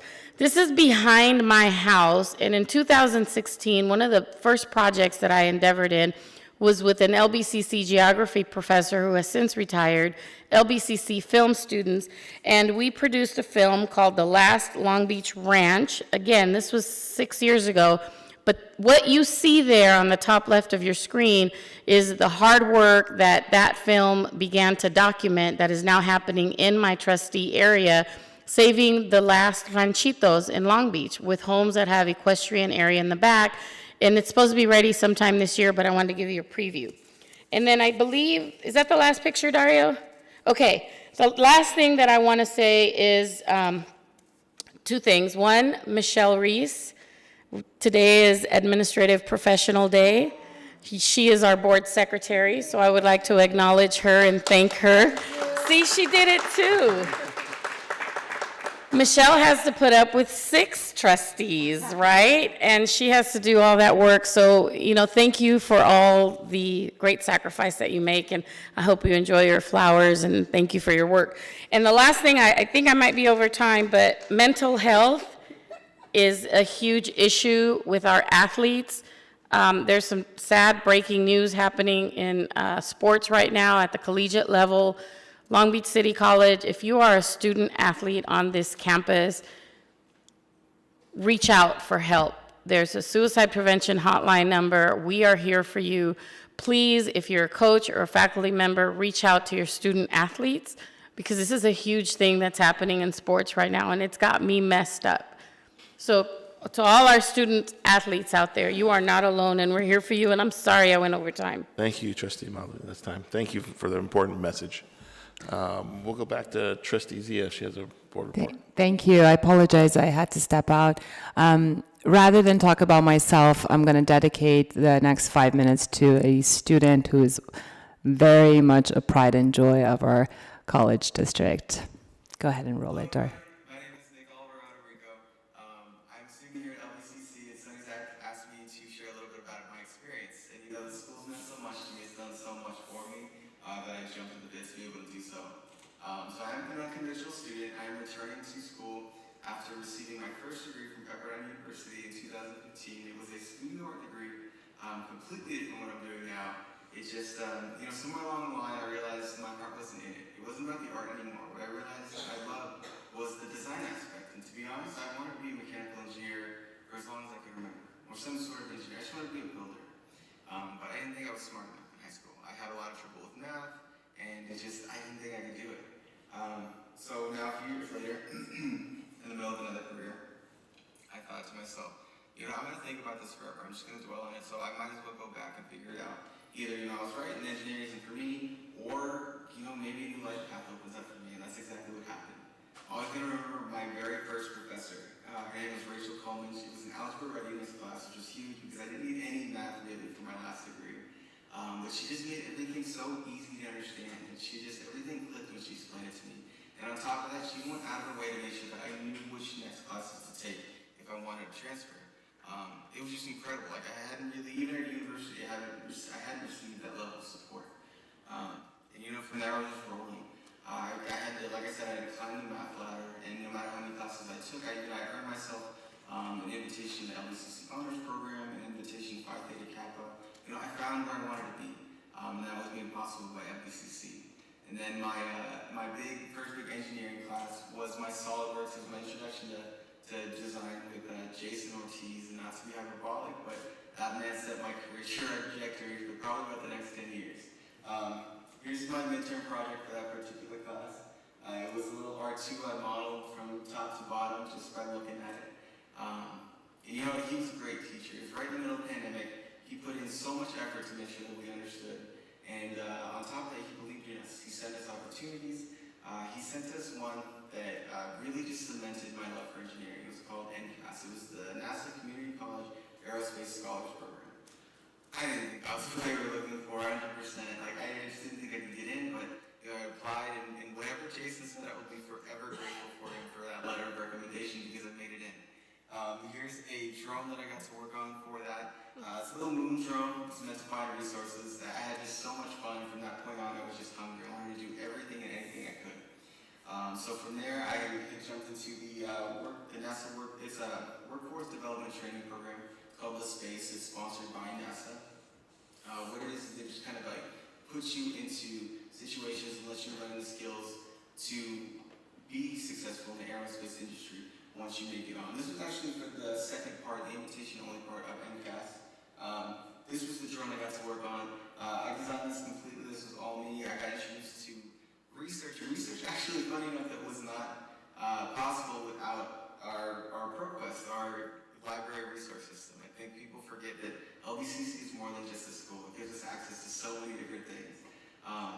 And so I got to do this. I met a really important partner. Her name is Jenna. We moved on to the next section of the space with our own idea. We wanted to work on radiation shielding because we did learn a lot about that when building our drone, but we come to find out that not so much of it exists for astronauts, and we didn't want to let that idea die. So by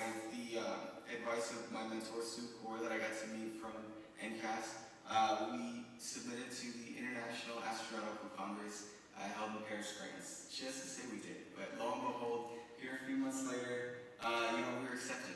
And now here we are, 2 community college students, me at LBCC, Jenna at CSN in Nevada, get to represent our schools on the largest stage. I've had so many opportunities that I never would have been exposed to otherwise. In addition to all this, I have an internship in Arizona.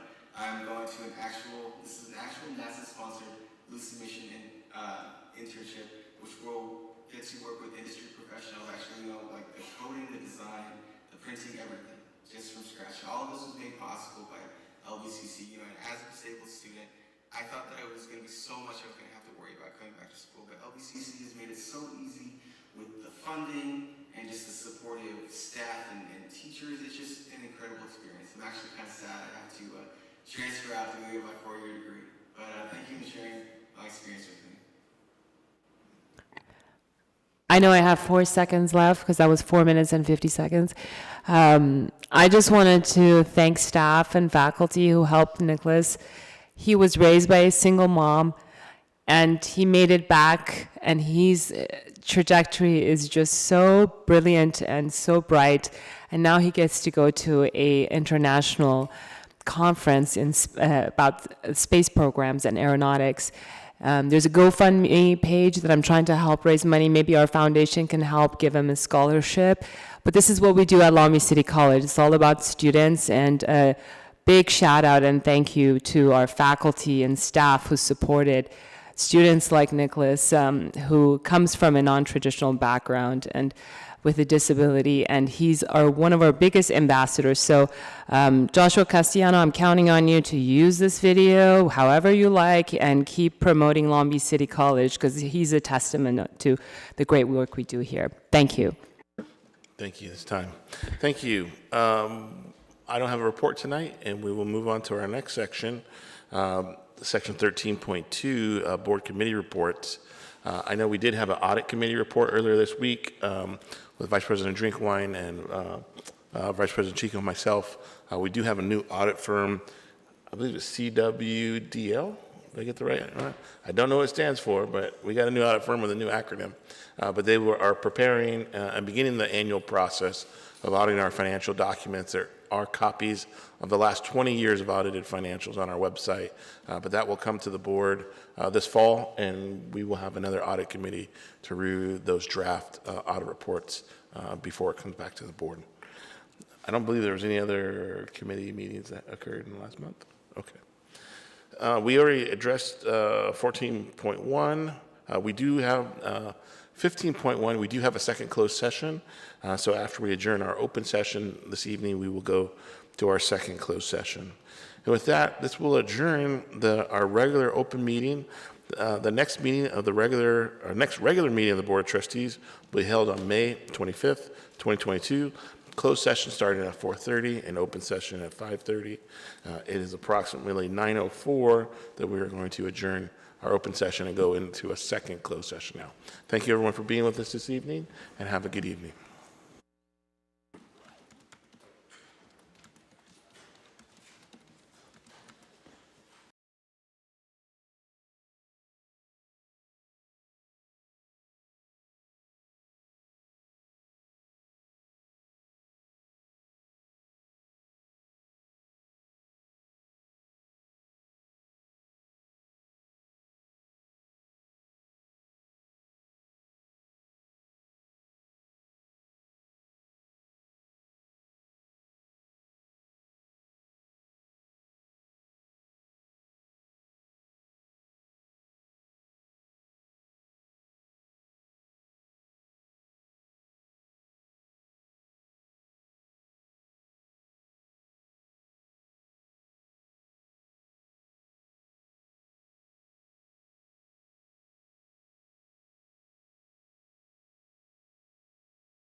Are you ready?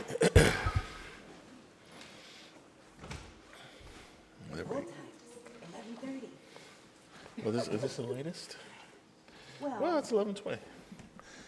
The clock is off. I think my first meeting, we almost did. We got out at 1 in